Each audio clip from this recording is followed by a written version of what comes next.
All right, folks. I don't know if you're watching me yet, but you're gonna have to bear with me. This is a. It's not. I'm not doing. I'm not having this live in the best conditions, but I'm gonna try to make it work anyway. I just want to hear from you folks. We're talking about No King's Day, and I'm gonna see if I can make this work well enough because I want to ask you folks: was No King's Day, in your opinion, was it even worth it? Hear your opinion on it. Obviously, No King's Day was nationwide. I mean, I don't know how many cities No King's Day was hosted in, but apparently they're talking like 7 million people, 7 million protesters for No King's Day. But I'm still going to ask the question, was it worth it? I mean, was anything accomplished?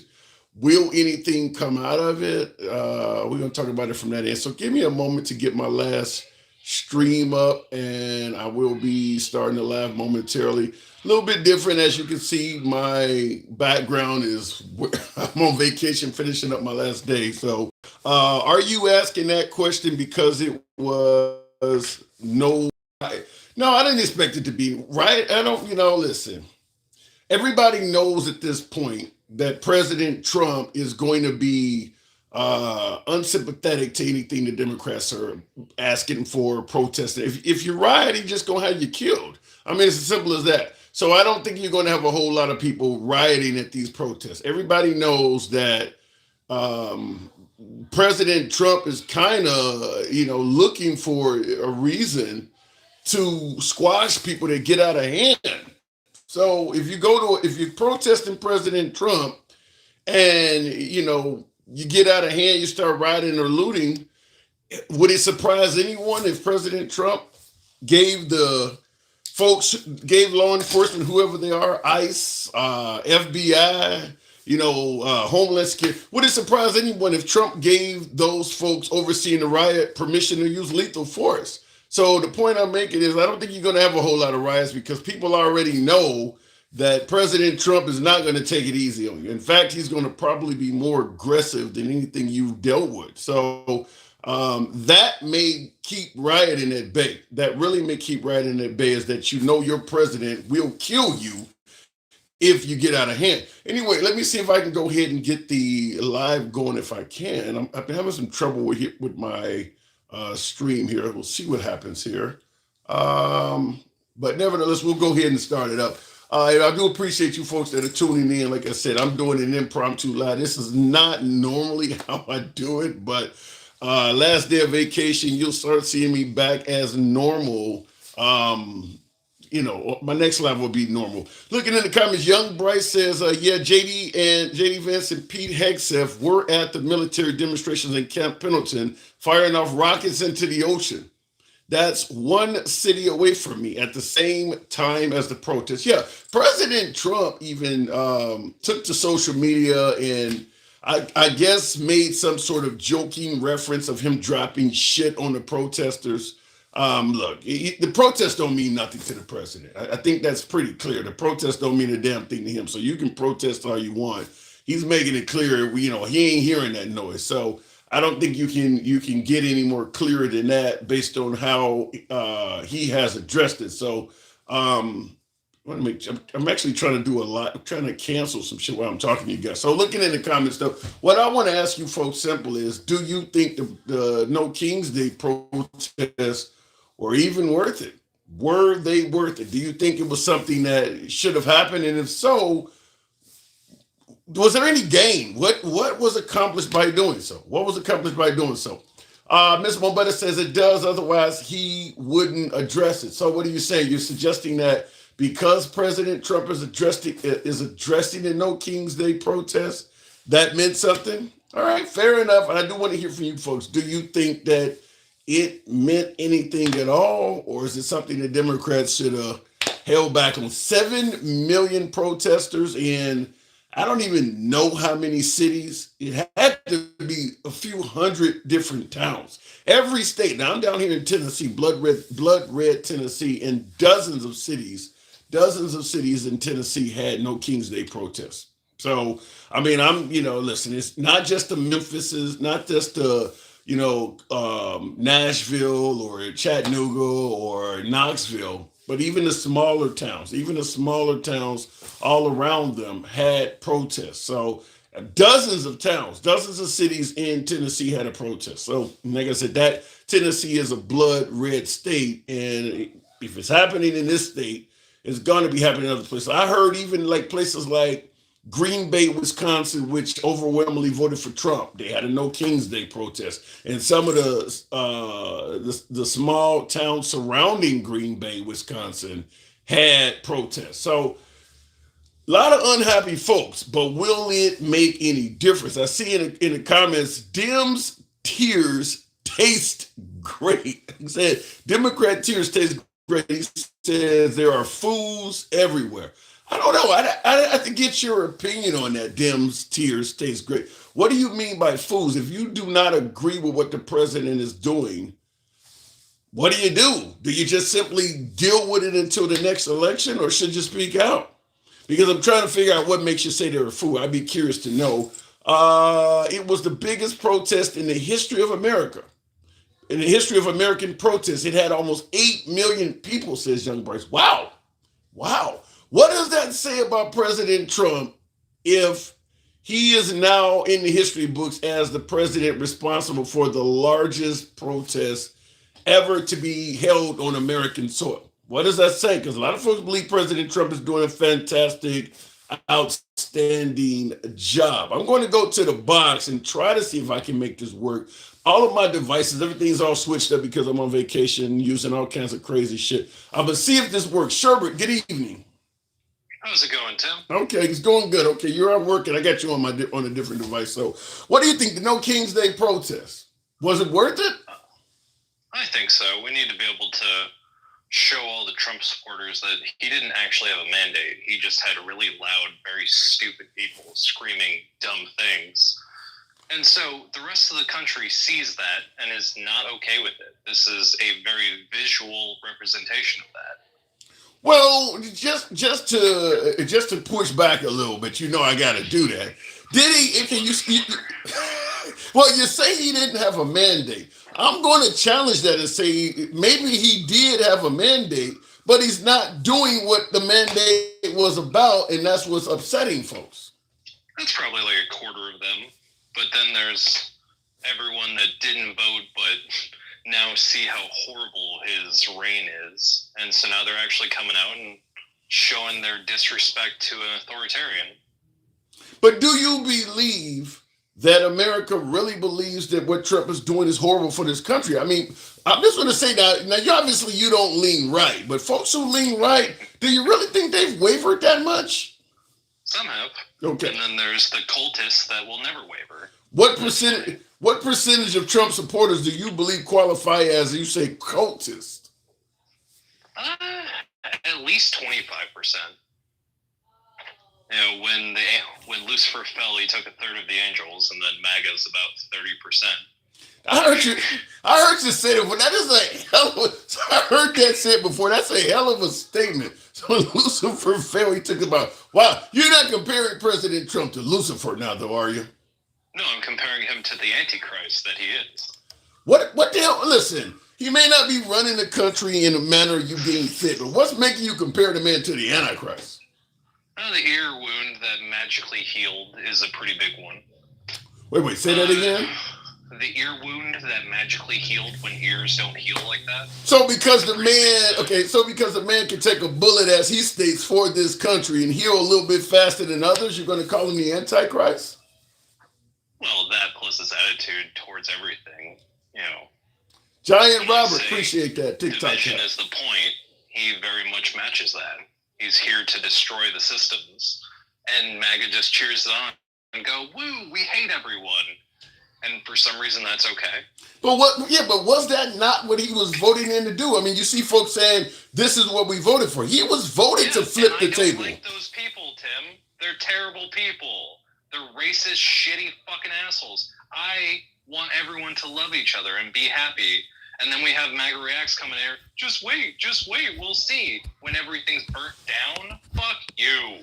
Well, I don't. We don't want things. We don't want everything burnt down. But at the They same, want it to. That's well, why they're so aggressive. When CK got pew-pewed, it was immediately, this is war. No, they're not the good guys here, Tim. And there was 8 million people to show their disrespect towards him. I got Adrian in the comments right now as you speak, saying no other president has done more for this country than Trump. Then, if what you're saying is true, why do you think some folks have that view? Well, no other president has had the government shut down as long as all of them combined in the amount of days. So he has definitely set some records, but I don't think he's helping anyone. He's just a xenophobic asshole, and these people go, woo, he's retarded like me. Well, I think some of the records he set, obviously they remain to be seen, but right now when it comes to cutting waste, fraud, and abuse, if you take Trump and Elon's numbers from Doge, he set a record in saving us a record amount of federal tax dollars. See, this is why you're fluffing, Tim. We know for a fact that that isn't true. He didn't actually save us any money because within him actually doing the process, he spent more money than he actually cut. Well, that remains to be seen. We don't actually have the No, we have the proof. We have the numbers. Don't play with me here, Tim. He only cut I'm not. $2 billion, $200 billion. He didn't actually cut anywhere close to the $2 trillion they started out with.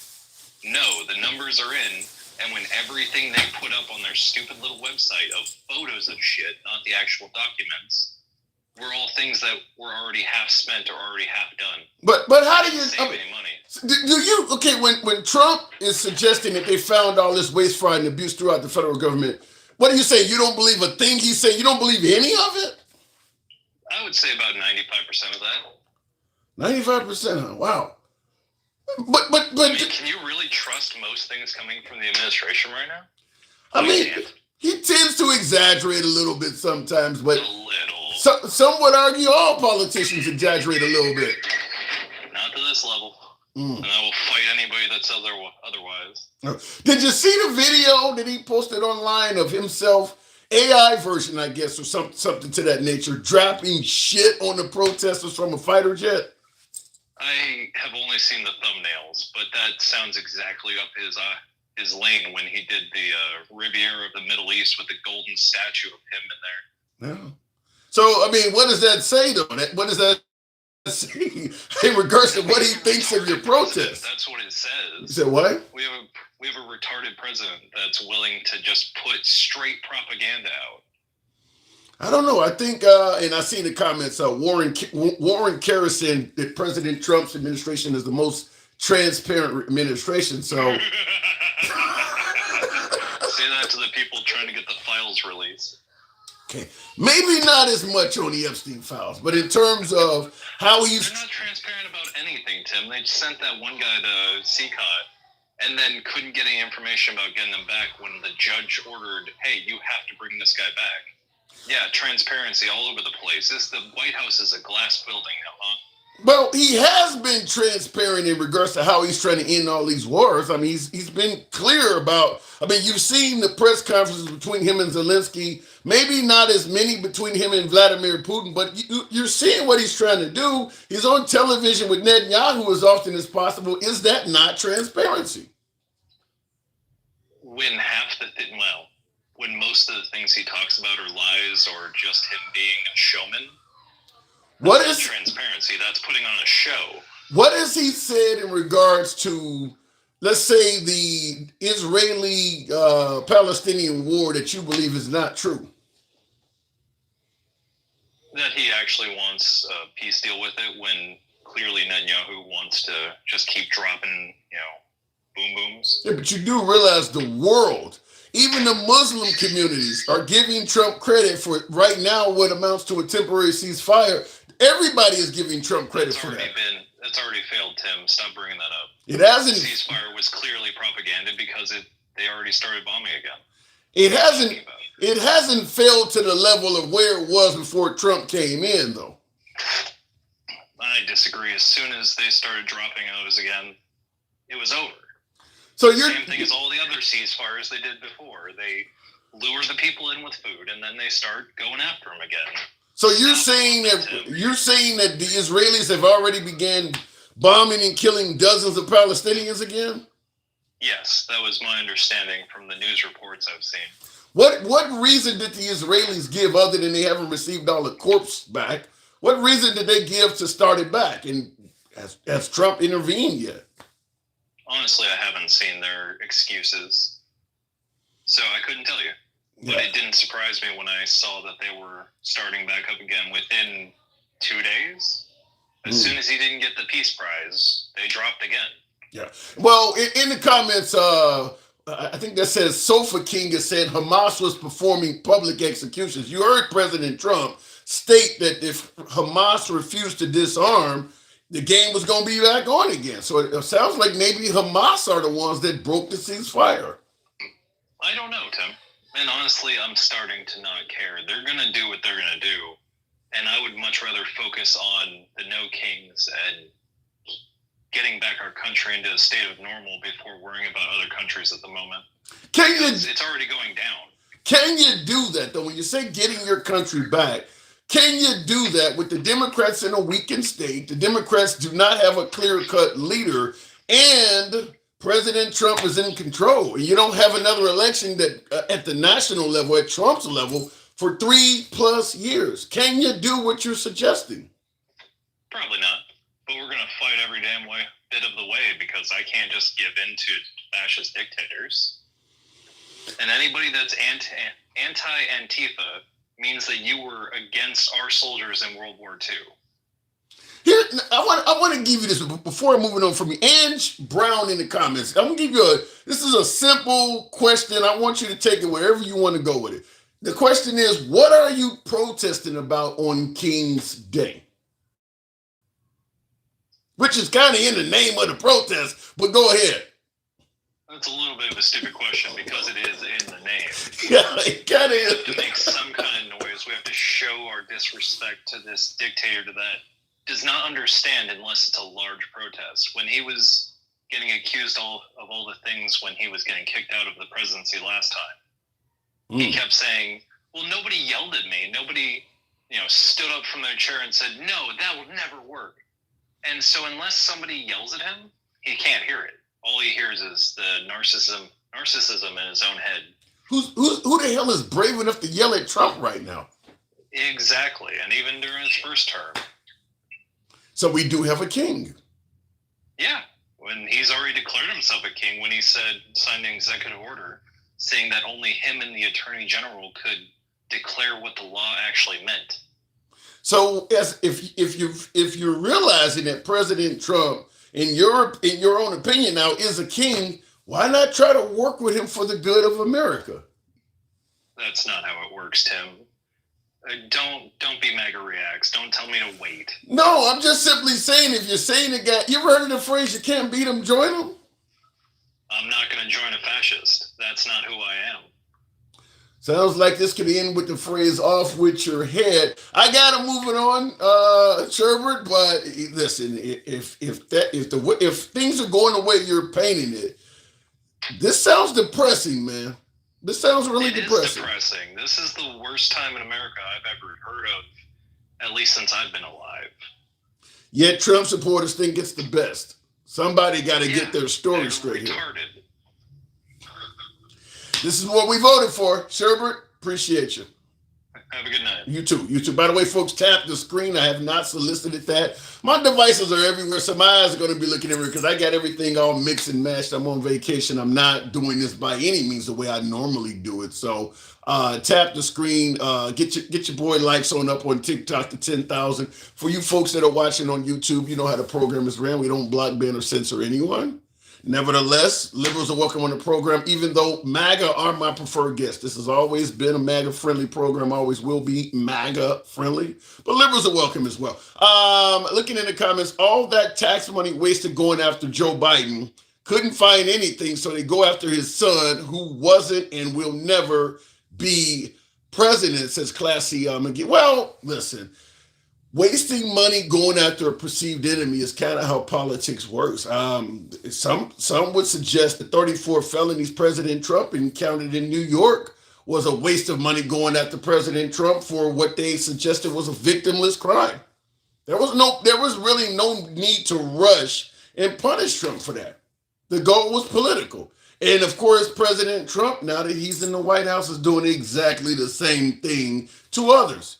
Tax money was wasted, perhaps going after him for some of the mild stuff. And now he's president. He is totally willing to waste tax money to go after his enemies as well.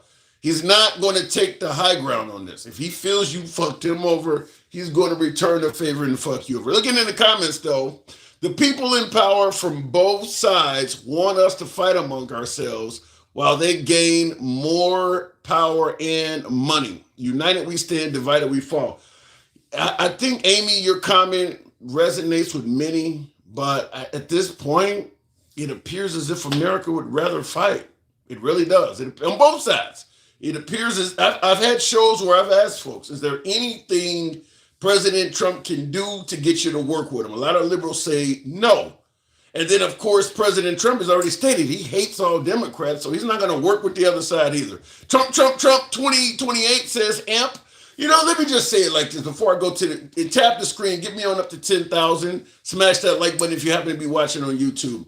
In regards to Trump 2028, I don't give a damn how great of a job you think President Trump is doing, how well you believe he's directing this country. The guy will be 83 years old in 2028. You really feel confident that he is going to be within his faculties to be president from the age of 83 to 87? I don't know. I mean, the average lifespan of an American male is longer for white males than it is for the other folks, like people like myself. But even for the average white male, President Trump has already outlived the lifespan of the average white male. You think he's going to make 87? Have you noticed what's been going on with Mitch McConnell lately? Falling all down. You talk about Joe Biden. You don't think Trump at 85, 86 will start being like that? That's asking a bit much. You want the man to die in office. 41% of black businesses closed under Trump. Is that true? You're saying 41% of black businesses has closed under President Trump. First question I would ask is, what did Trump do? Altman or whatever the name is there, Urban. What has President Trump done to make him responsible for 41% of black businesses closing in only 9 months of office? Let me know. He may get old and incompetent by 2028, but at least he's not Biden. That ain't saying shit. You can do worse than Biden. The 4 years we had under Biden, while many MAGA do not favor that, you can do worse. We didn't have a depression. We didn't have a Great Depression under Biden. We didn't have a world war under Biden. So when you say he may be incompetent, but he's not Biden, understand Biden is not rock bottom. You can go worse than Biden. You don't want an incompetent leader in there. Why not go with DeSantis or fucking, who else is out there? I don't think you guys are going to want Vivek Ramaswamy. Why not go with another conservative? Instead of somebody you're admitting might be incompetent. That's crazy. Let me go back to the box. We'll start it out with Dencal. And by the way, Dencal, appreciate the support. Thank you. Folks, help your boy get that TikTok cap goal. Helps out the program. Show your boy some support. Dencal, good evening. Good evening. Good evening. Hey, so no King's Day. What say you? They said, the numbers point out that it was probably the biggest protest 7 million in history. 7 million, 7 to 8. Somebody said 8 in the comments. I know at least 7 I heard. So yeah, big protest, but did it do any good other than letting the world know we don't like who's in charge right now? Well, I mean, it is basically one of our essential rights to protest, to show, that we don't like it. Rather, it's never supposed to actually make something change. It's supposed to make people understand how big the problem is. Like, a protest itself is not going to make him change or nothing like that. But people get to understand, like, when they understand, like, out of all of the protests in this country ever, to say this was the biggest one ever is saying something. It's saying a lot of people think that this country is headed towards something really bad. Yeah. Well, there are protests that have made things change. The Summer of Love, the BLM protest, made all sorts of things change. Derek Chauvin was brought to justice. Body cams became the law in many departments. They banned chokeholds. Even the January 6th protest, they ended up passing a law determining who is responsible for the National Guard. So there is things that could happen, but right now, nothing from the No King's Day. Right. Well, I mean, there's we don't have any power in any of the legislature, so we're we don't know if something is going to come from this. We just displaying our displeasure, organized civil disobedience, because he said it was going to be the protest of hate. I didn't see no Antifa, mass marauders. I didn't see nobody attacking the police. I didn't see none of that happen. The speaker that all day long on Fox News, and everybody from administration was steady saying that those 7+ million people were hateful towards America. That's just it's interesting you bring that, because Speaker of the House Mike Johnson referred to it as the Hate America Day protest. Yeah, right. Yeah. They had their slogan together. Everybody was saying it in unison. Yeah. But I don't get why people are saying that actually demonstrating, protesting says you don't like the country. Like, that don't even make sense. Like, it's literally a right that we have that was put in the Constitution. Well, there's reasons. First of all, you're protesting in favor of illegal immigrants and against Americans that work in law enforcement. If you're favorable to ICE, and if you're favorable to illegal immigrants, people who have no right to be here, and you're against ICE, folks who working in law enforcement to keep the country safe, they see that as hating the country you're in. Right, but I see what you're doing, but you conflating something. Explain. Nobody said the No Kings protest was about immigration. They got signs out that say "fuck ICE." What are those for? Yes. There are some that said fuck. There was numerous groups. There was LGBT groups. There was women's groups. There was black groups. There was Hispanic groups. There was all kinds of groups. The No Kings March was not about immigration. Just because they was the loudest people in the room doesn't mean. Look at the people who organized it. It was not about immigration. It was about Donald Trump doing things outside of the Constitution and turning this into an authoritarian country. It was not about just immigration. But when you frame it like that, then yes, the people on the other side are going to be like, yeah, Tim, yeah, tell them. But that is exactly how folks feel. Okay, you're not only are you against law enforcement, ICE, a lot of the folks believe that biological males should be able to play women's sports, which the country is against. The way we treat the border, closed borders, open border. I mean, they believe that a lot of the things the left are running on is anti-America. But what they believe has nothing to do with what the march was about.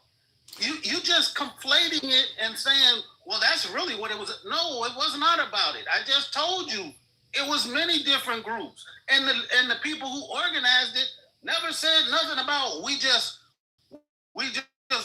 want illegal immigrants to stay in the country, or we want people to be able to chop off their junk.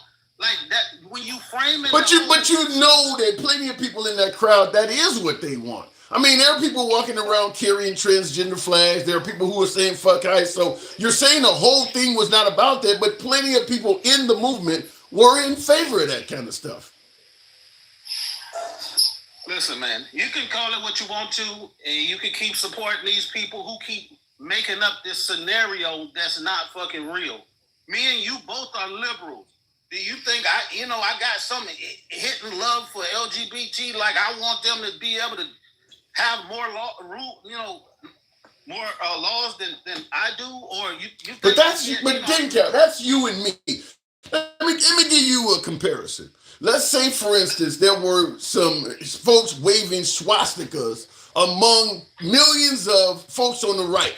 And you had some folks on the right saying, I'm not for that. Yeah, there were some people in the group doing that, but that's not what the protest was about. Well, the argument is going to be if you let them people in your protest and you didn't tell them to leave, then you can't complain when your whole protest is marked up by that. Okay, so now we can start saying that everybody that was at January 6th, because they had them. People are saying that. People are saying that. I mean, but Joe Biden got on TV and said it was a bunch of white supremacists. Listen, look, we could debate this forever. That's not what that was not solely what the march was about. If you can't understand a no kings march, just like people can't understand when they're saying Antifa is a terrorist group when it's literally anti-fascist. Yep. That's what it is. But we keep allowing other people to reframe and tell us what it means. That's not what it means. When I went to the No Kings March, it didn't have shit to do with damn immigrants or LGBTQ. It was that I seen the president of the United States abusing the Constitution. Let me ask you this way, and I do believe that majority of people, I think just about everybody that went there, despite what their core issues are, they do agree with what you're saying is that President Trump is behaving in a manner akin to a king. But Cody Locks Productions on YouTube says the funny thing about the No Kings protest is they are protesting kings, but if we actually had an actual king, there would be no protest because they would shut it down. And it concludes by saying there is no king in America. So he's saying that you can't be talking about your protesting a king when they're allowing you to protest him. A real king wouldn't allow that to happen. Listen, that now you're getting into semantics about that. So we should never have any protests about anything unless it's actually here. Like you protest stuff when you see it coming because you want to prevent it. You don't protest stuff after it's already here. We're saying we don't want a king. Okay. So in other words, he's not currently a king. You're protesting to prevent it from happening, Yes. which is different than the wording that many on the left are saying. Look, they can say what they want to. He is following very few rules now, but he's on the edge. You know, he's right there. When you look at the verbiage in some of these executive orders, just like Sherbert was saying, like he's got stuff in there that says like only him and certain people get to say what a crime is. Like, yeah, I agree with that. I do agree that, especially in terms of free speech, I do see President Trump personally, whether we're talking about Jimmy Kimmel, Jimmy Fallon, Seth Meyers, flag burning, like you're talking about now they want the reporters to be authorized by the Pentagon for what questions they're trying to ask. President Trump is a threat to free speech. I don't think that's undeniable when Fox News and even Newsmax won't sign their contract. So you don't get an argument from me on that. Right. And look, it's not about an argument. It's just about putting things in their proper perspective. We're saying we don't want a fucking king. And we're saying that he's doing things that are king-like. But there are certain roadblocks that are in his way. But these things don't happen immediately. When the Mustache Man took over, he didn't automatically start doing stuff like a king. Oh. He had to change the government. He got rid of the press. He made it illegal to protest. He's doing all of the things that Trump wants to do and is trying to do. When you make a law that says you can't criticize Israel or you make an executive order, that's like dictatorial stuff. That's not like nothing in our Constitution. When he turns around and gives $20 billion or $40 billion to Argentina after we just had all of this damn years of saying we should not be giving money to other countries. You know, I don't understand that. I don't understand why MAGA's, and by the way, handsome stubby fingers, I will address your comment. I don't understand why MAGA's not upset about that, because you are right. He ran a campaign on we need to take care of Americans first and not, stop sending money overseas to USAID and the Ukraine and all of that. And all of a sudden, $40 billion pops up available for Argentina. And MAGA's like, hey, he's a great president still. I don't understand that. I'm gonna have to ask some future. I don't understand why that's not drawing more criticism. And the fact of the matter is, those people in Argentina get free health care and they get free post-secondary education. So they get free college and they get free health care now on our dime. And they're not saying a fucking word. Mm. I don't understand. I don't, like I said, I'm willing. At least before we was like saving people's lives. You can say that people in Africa, they don't got nothing to do with us. Why should we be saving African children? At least we were saving people's lives. Yeah, I don't have any answer for that. Some of the things I can push back on, the money going to Argentina. I mean, if you're going to get rid of USAID, which, as you rightfully point out, you're saving children's lives by giving them medical care and all kinds of stuff that they don't have access to, and take that money from those very poor countries and send it to Argentina. I don't have an answer for that. I'm going to have to get a MAGA viewer on here to help me out with that, because right now that does look completely counter to what he campaigned on. But then, Carol, I do got to move it on, man. Go ahead. One more thing before I go. And the worst part about this whole thing with Argentina is that they are literally the people that China switched to buy all of their soybeans from.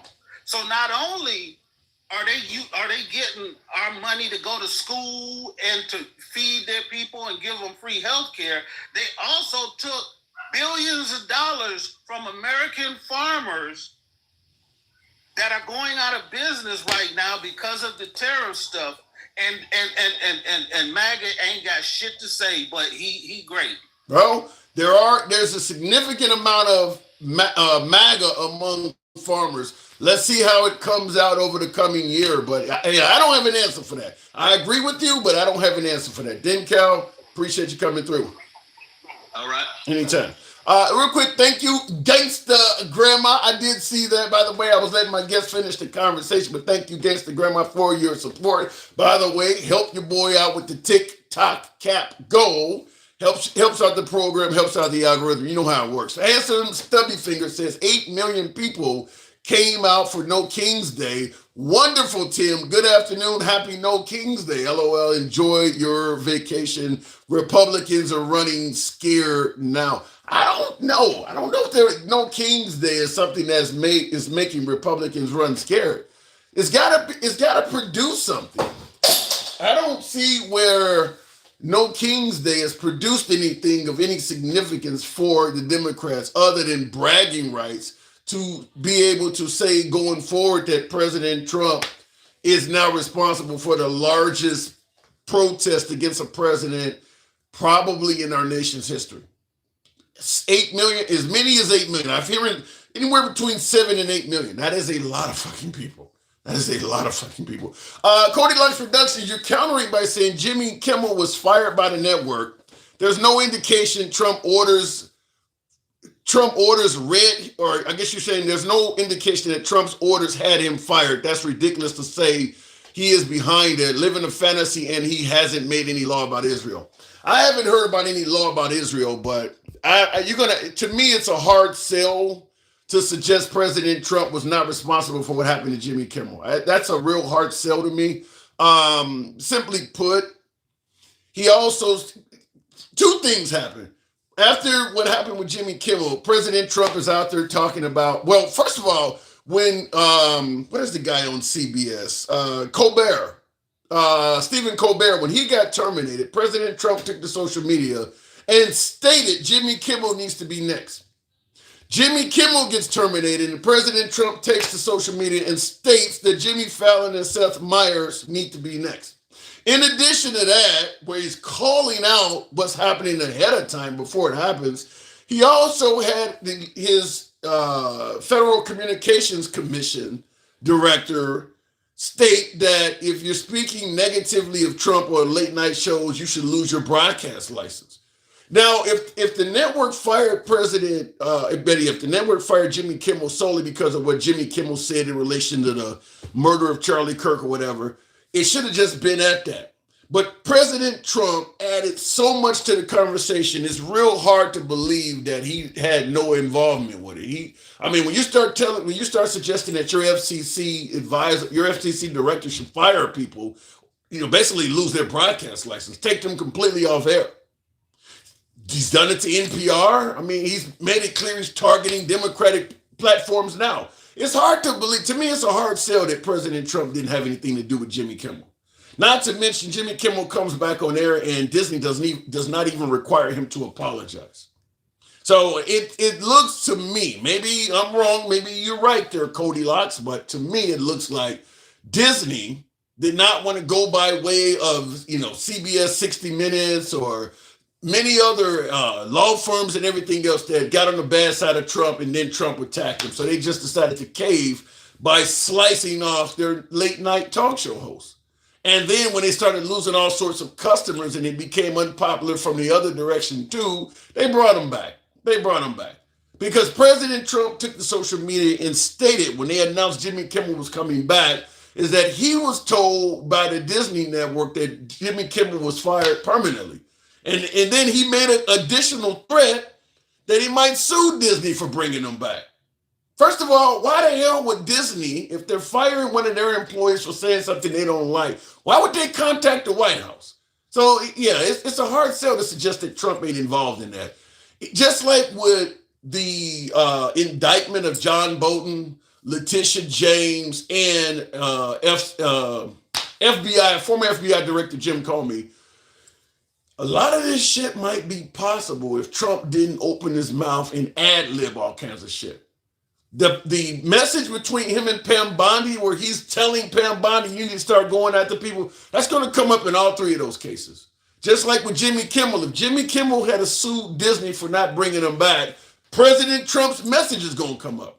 Listen, it's hard to say that Trump ain't involved with all of this stuff when he's clearly making statements. So advise him to keep his mouth shut, and he might just be able to get what he wants and have plausible deniability. But when he's adding all those comments, he's going to fuck around and end up getting Jim Comey and Letitia James. Now, it looks like they may have a better case against his former ambassador, Bolton, but we'll see. Anyway, Javier Milei cut all Javier Milei cut all government programs in Argentina. What the heck happened to that comment? Hang on, I was trying to respond to a comment. All programs in Argentina, as for some reason this thing is not letting me do it. Okay, cut all programs in Argentina. As far as I know, they don't have free health care anymore. It doesn't matter if Argentina has free health care or not. We got to explain why Trump sent them $40 billion. That just has to be explained. That makes no sense. I'll go back to the next. Tap the screen, get us on up to 30,000. Take the next caller. Cody Lux. I don't believe those numbers about the protests, considering most of them were 80-year-olds. What? You don't believe in the numbers coming in about the No King protests, considering that most of them were 80-year-olds. Also, Stephen Colbert and Jimmy Kimmel are losing a late night show millions of dollars. They were looking for a reason. Now, you can't use that reason. You can't just make up a reason to fire somebody. There's all sorts of things you can do. You can ask Stephen Colbert to take a pay cut, fire some staffers. There's all sorts of things.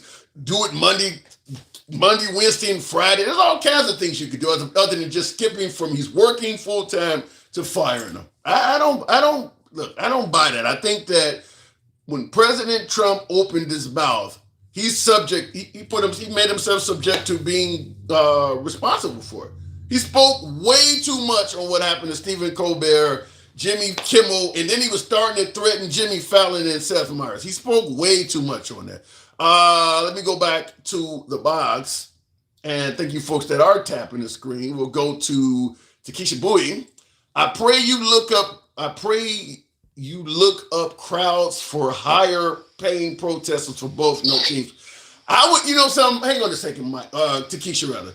If you're suggesting that the No Kings Day protesters were paid, all of them fucking people, you got to provide some evidence. I don't want to hear about George Soros with no evidence. If you're talking about tens of thousands, now they're saying 7 or 8 million. Even if you don't believe that, you got to at least agree there's hundreds of thousands of them. You got to provide some receipts if you're going to say all of them people are being paid. Takesha, paid protesters, what say you? Yeah, if they were getting paid, I should have been out there too. Damn right. They're supposed to make up any excuse to make it look like Trump is still look good to everybody. People are tired of him. Yeah. The protests may not have changed anything in that office, but it let him know that his support is waning. I think he kind of already knew that, though. Would he not? I mean, what do you think the 5 gerrymandering seats in Texas is for? I think he already knows his support is Child, not they, worth. they probably told, listen, what I've learned, Tim, in paying attention to this whole presidency, half of the time, Donald Trump don't even know what's going on. Them folks running the office, and he just the face for the office. Because on some of the press conferences, when people ask him questions, he be like, I don't know anything about that. And I'm like, what? No, I got to push back. I think he knows. He just don't want to. To. Well, You can push back if you want that's to. what we do. That's what we do here. I think he knows. He just like he didn't know anything when Ambassador Bolton got indicted. I didn't know it. I hadn't heard anything about I'm it. not even talking about that, Tim. What are you talking I'm about? talking about like even the stuff like when he get ready to sign those executive orders, they tell him what it's for and why. And you supposed to already know that if you sign an executive order, you're the president. They shouldn't have to go into detail of what you signed and why. Yeah. You're not paying no attention to him because y'all keep thinking this man is, oh, he's so funny, he's so great, he's so sly and slick. Baby, he's the Antichrist. But listen, Tim, did Israel strike on Hamas? That's what they're saying on the program. I've been watching football all day. My damn Bears won and the Vikings lost. I didn't hear that. I'm being sarcastic. Yes, they did. The ceasefire is over. Tim. Okay, let me ask it to you this way. How about the notion that, or the fact that President Trump and I think we all have seen the Hamas execution video. Many are saying that, you got to ceasefire. Why the hell would you do that within only a few days of getting a ceasefire to show you're still being violent? Why would Hamas do something like that on video? Tim, we don't know if Hamas struck or we don't know if Israel struck first. If y'all keep believing Benjamin Yet, who don't want to go to jail. Wait a minute. And just Takesha, them folks come on. Takesha, they're killing their own people. That's Hamas taking. I'm not talking about that. I'm talking about Israel striking Hamas. I'm not talking about what you talking about. I'm talking about the ceasefire that you wanted all us to give President Trump praises for. And I told you it wasn't over, that I wasn't finna do that. Well, the point I'm making is it's hard to look like Netanyahu was, committing some kind of violent act of genocide or something like that when the so-called innocent victims are on TV executing their own citizens. Tim, appreciate that, Travelman. Thank you. Tim, I'm talking about the ceasefire that President Trump got between Israel and Hamas. I ain't talking about Israel and I ain't talking about Hamas and what they do to their people. I'm talking about the one you wanted us to give the highest praise for. Okay. It's over. The point I'm making is if Israel engages in a ceasefire with Hamas and they see that Hamas has not only refused to disarm, but they're actually killing their own people, Israel's going to know it's only a matter of time before they do this shit again. No, Israel said, now this is what Benjamin said, which he's a liar. He said that they struck on them first. They ended the ceasefire first. We don't know who to believe because Benjamin Netanyahu is a liar and the others is too. So we don't know who started it back up. All we know is it's back on again. I don't disagree with that. I don't necessarily say that Netanyahu is some trustworthy. You can't trust him. Come on, let's be for real. I don't disagree with that. All I'm saying is Hamas didn't do themselves any favor by filming an execution. They did it. They was wrong. But these people are evil. That's why I told you, Tim, there has not been a big peace in the Middle East. Well, when you say these people are evil, you got half of the Western world, if not more, speaking out on behalf of the Palestinians and even Hamas to some degree by demanding the Israelis, engage in a ceasefire. But then when you see Hamas doing something awful like that, that sure is a slap in the face to all of the people that have fought and spoke out on behalf of Hamas, or better yet, the Palestinians. Tim, you got evil people in every group. Every group. That wasn't a waste of time for us to show a heart to those people. Well, at some point, if Hamas is willing to do that to their own people, maybe it's time the Palestinians rise up and actually take their country back from them as opposed to Israel. Need to do, but they probably don't even have what they need in order to do it, though, Tim. You gotta assume that Hamas is greatly outnumbered among the Palestinian ranks. You're gonna if you gotta snitch, whatever you gotta do. I mean, do the Palestinians have what they need? I mean, right? You then go to the nearest Israeli and tell them about them. I mean, this is why you're getting bombed. Is these people are among your ranks? I don't know, Tim. All I know is the ceasefire is over, and I told you there will be no peace in the Middle East, and that's just the bottom line. All right.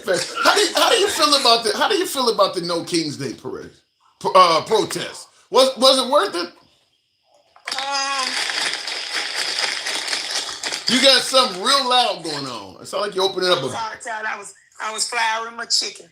Oh shit! All right now, all right. Nothing wrong with living the fried chicken. It's like you beating the shit out of that chicken. The chicken sounds like it's still alive. Let me tell you something. Let me tell your Vaseline friendly head something. Just because you done snuck off down now, you slide up in you. Never mind. Listen. What the hell was that? Yeah, you down there slide, my boy. I don't know what you're talking about. I don't know what you're talking about. Probably packed all kind of Viagra. Listen, check this out. I'm too young for that. I'm too young for that. Yes, I am. Sometimes that thing won't rise for the occasion. No, I'm like, no, listen, when I'm ready, I'm like Elon Musk. My heart goes out to you. No, I'm ready.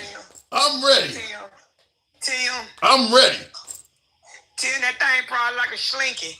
And you gotta take you a whole,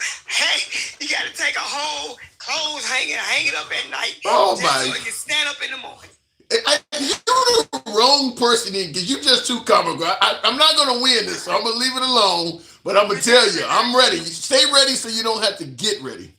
Absolutely, Tim. All right, there you go. But I don't think it was a waste of time for real though, because you can exercise your freedom of speech, and now if, like I said, nothing's gonna come out of it, but they probably got a sense of peace and joy just doing it, seeing everybody come together and not be out there fighting. They did everything peacefully. So yeah, I think it was worth it. It shows that at the time we need to come together, we can. President Trump takes to social media AI image of him flying a fighter jet dropping shit on the crowd. First of all, I keep telling y'all need to pray for the Antichrist. Pray for the Antichrist. Because he definitely him. Mm-hmm. He definitely him. There's no doubt about it. MAGA loves this shit. Yeah, they ain't gonna love it when it hit them. Because everybody got to go down. Trust me. But Tim, they said, the Antichrist is a slickster. He can fool the very elect of them. All he got to do is use big words, talk about how great he is, and make them think that he know everything and nothing's great without him. And he can tell them everything. He knows everything. Like Trump be saying, nobody knows more about such and so than me. Mm-hmm. Nobody's greater, nobody's done more for you than me. Nobody's did such and so. Me, and mine. That's him. And that's it. Well, listen, people believe that Trump has done more for this nation. Even some black folks say more than anybody since Abraham Lincoln. Handsome Stubby Finger says, Tim, she is ready and is a bad girl or a bad bitch. Wow. So someone is warning me, saying that you were always ready. I know I can't take you on the comical level. You're just too funny. You're too good at it. Tell them I'm a none. I don't want none. I ain't trying to get nobody none. I don't want nobody asking for none. Oh my God. I'll leave Period. it. Point blank.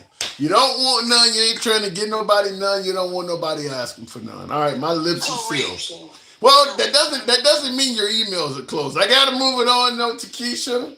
Don't start with me, though, fella. Don't start no one with none. There's always some. Like I said, my heart goes out to you. Stay ready so you don't have to get ready. Tim, I don't want you to give up your whole platform just trying to stalk me and find me. If I give it to you one time, Tim, you're going to be trying to marry me the next day. Let it go, Tim. Wouldn't be the first time a man lost a farm because of a woman. I got to go. Appreciate it. Man. All right.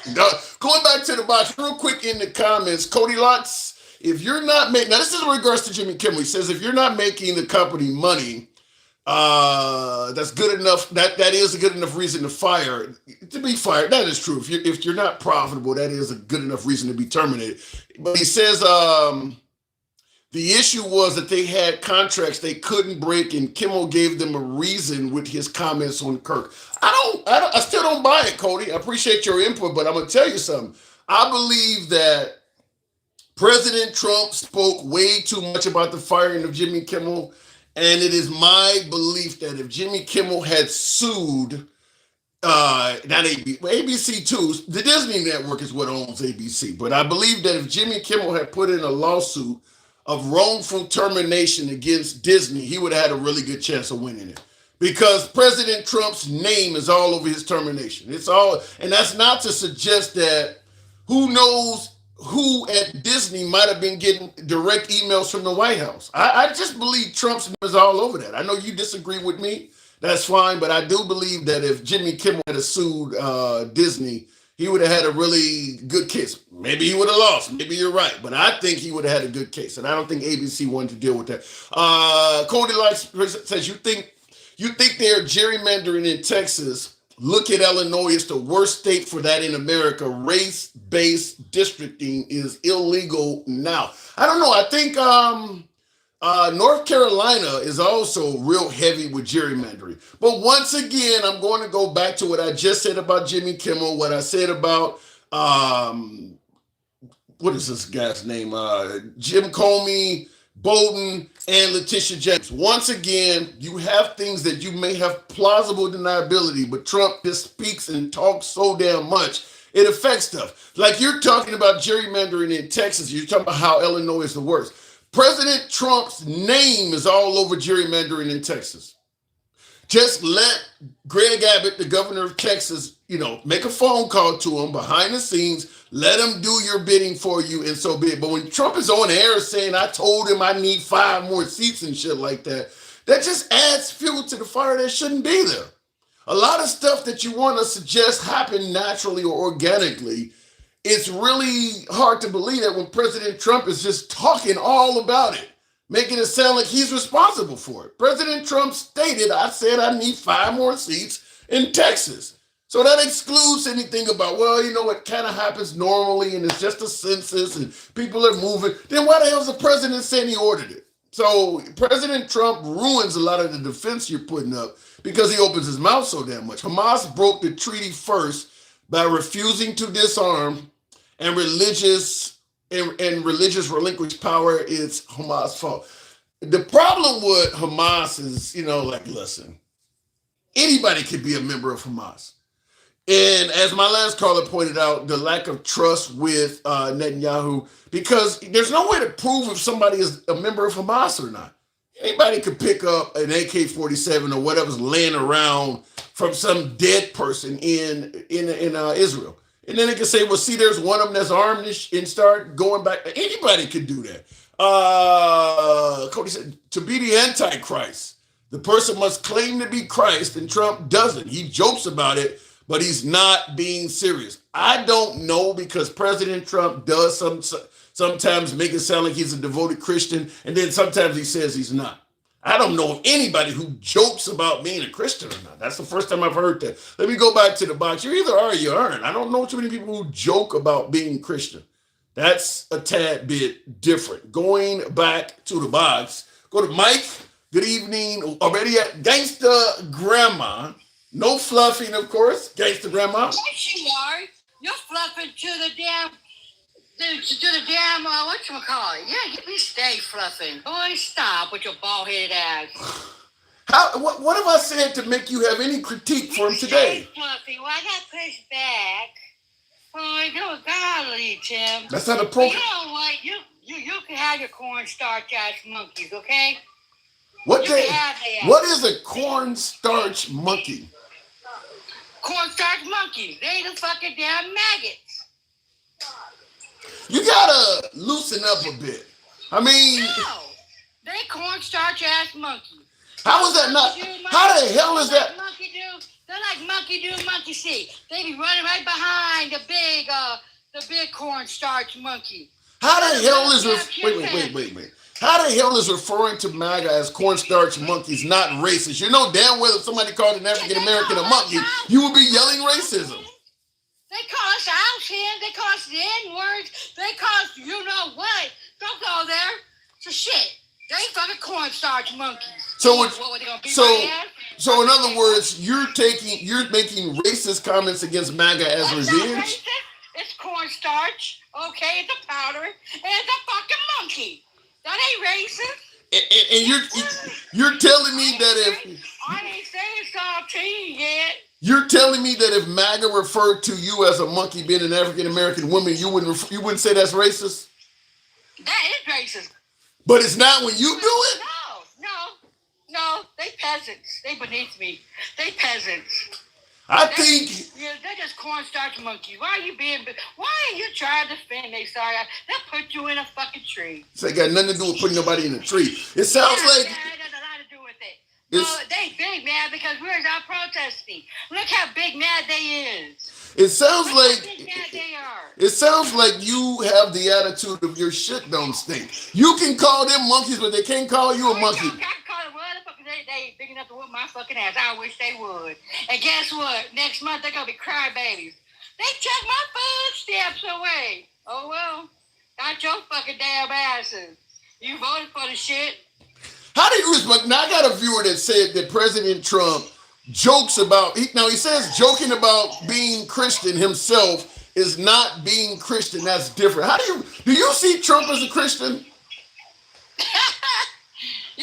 You think that Antichrist is a Christian for real? Why is everybody calling?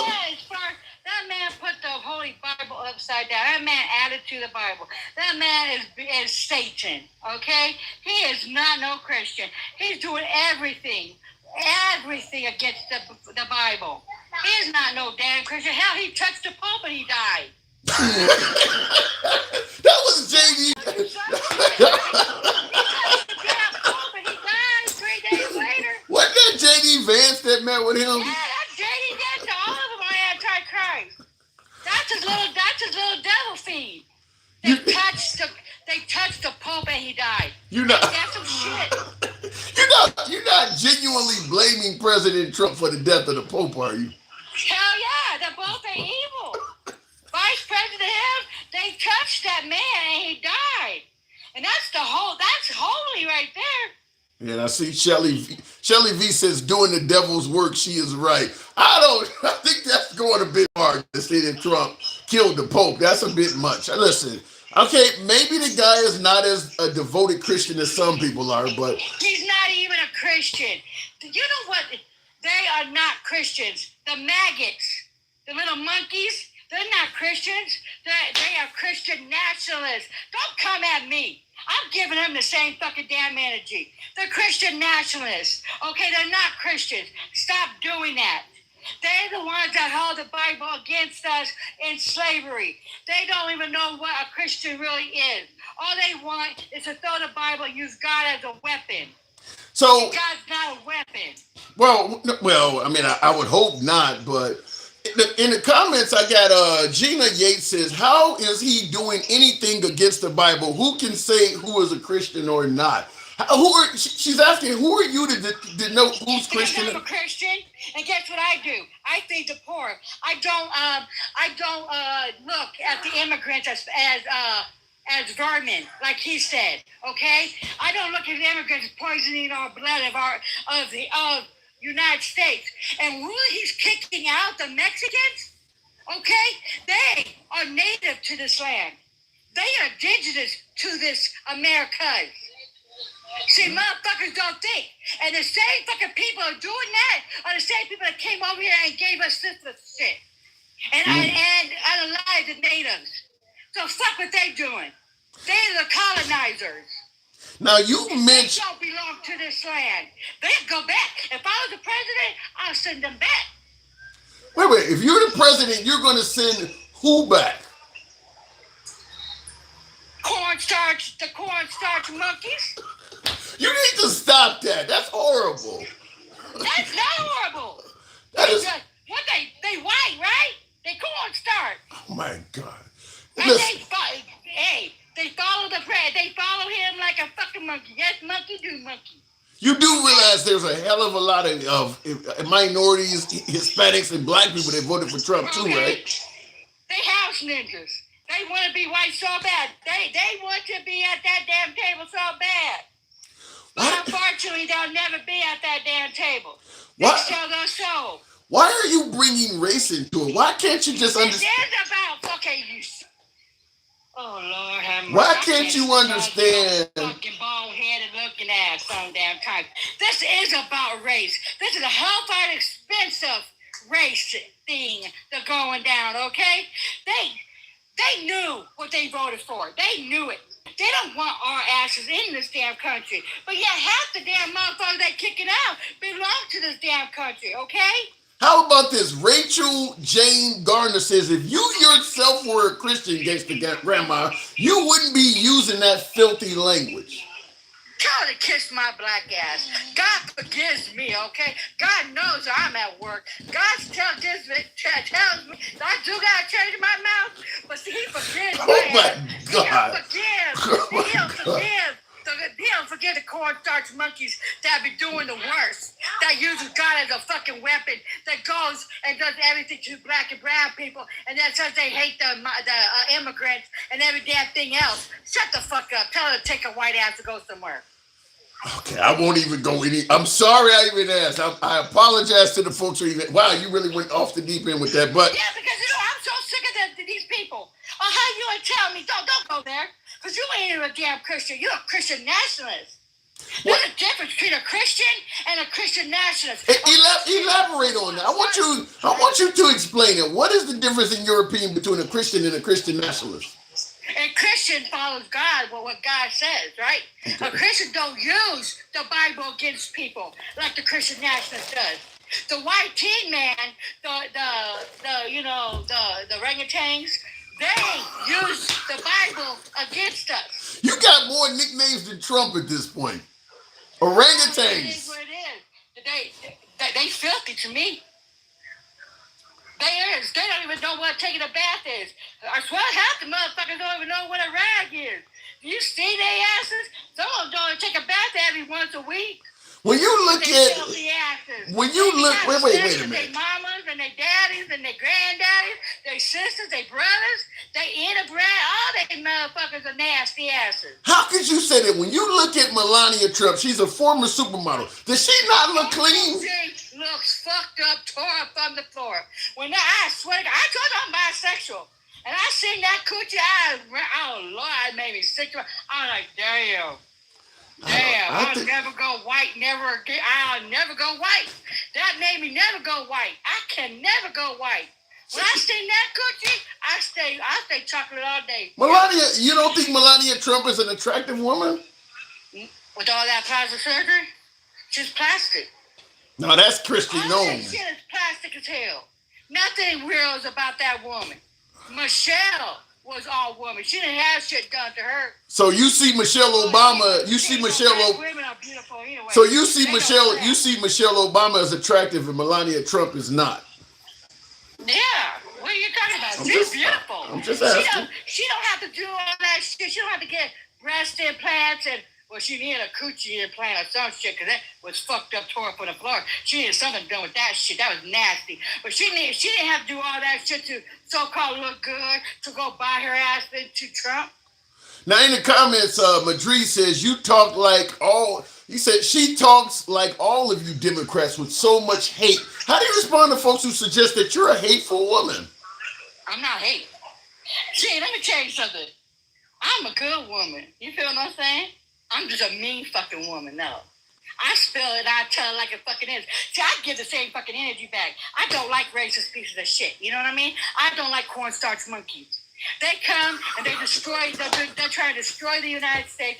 They are telling people that black and brown people are vermin and that we spoil the blood of this country and that we need to go back to our shit. We got the motherfucking white people came over here, their ancestors came over here and destroyed this country, took land from the Native Americans, stole land from them, put them on reservations of shit. Where is the evidence that President Trump ever referred to black people as vermin? Are you fucking serious? I'm just asking. He said it, you dumb ass. He said it. He said the people are. He said it. He never said. And then he said it. Then yes, he did say it. Then he said that black and brown immigrants. They that the blood was spoiled. You know what I mean? He said all that shit. I'm under the impression he certainly said people coming in this country are poisoning the blood of this nation and they're vermin, but I don't know where he said it about black people. What the fuck you say? You know what, Tim? Your throat's so hard. Is that cock still deep in your throat? Are you tasting his balls yet? What the hell is that? Are you, Tim? Are you, Tim? Are you tasting his blood, his balls? I mean, the white and hairy. Oh my God! And I see Bake Boss says she is remedial at best. I don't recall hearing this. Really? Okay. I don't recall hearing that. I don't recall. Talking about immigrants, you dumb fuck. And don't you think there is black immigrants? He kicked out the Haitians. They're white immigrants too. He's not talking about white immigrants. Have you noticed he's never kicked out the white immigrants? He brought South Africans here. And then he said a few weeks ago that he's making way for white people to come in. Well, he did. He said that. He did let 59 South Afrikaners stay in the country under Elon No Musk. shit. No shit. And he said he's going to make a way for more of them to come in. Well, until that happens, you got to give him the benefit of the doubt. I don't do a goddamn thing to say black or die. I don't go do a goddamn thing about these white people. I'm not talking about our allies that was marching with us. I'm not talking about them. I'm talking about the orangutans. You know what I mean? So I'm just talking about them. so I'm just talking about the Smotsies. okay. So just to be clear before I move on, you are not a racist woman. You just have an issue. No, I'm not. I'm not talking about our allies, those marching in the streets with us today, yesterday. I'm not talking about them. I am literally talking. You know what's the difference between our allies and the Memphis, the orangutans? They know what their ancestors did. They know, and they know what they did, and every damn thing else. And they used their white tea privilege like they did yesterday and march and put their asses on the front line for black and brown people. That's what they know what they did. And they do it, and they help us with their white tea privilege. Those maggots that need raid on their asses and get locked the fuck up, they use that as an excuse, and they're hateful, and they don't like black and brown people, but Mexicans are native to the Americas. They're indigenous. They don't like none of our asses because our blood, I guess, ain't fucking pure enough. How can you say that? How can you say that when both Vivek and even J.D. Vance has a brown wife? I mean, so when you say they don't like... Okay, she's Indian. Okay, You know what? They don't give a damn. He's still talking shit about black and brown people. And she probably thinks she's white her damn self. They kiss ass. I don't know. I'm not saying, let me tell you something about me. I am a sweetheart.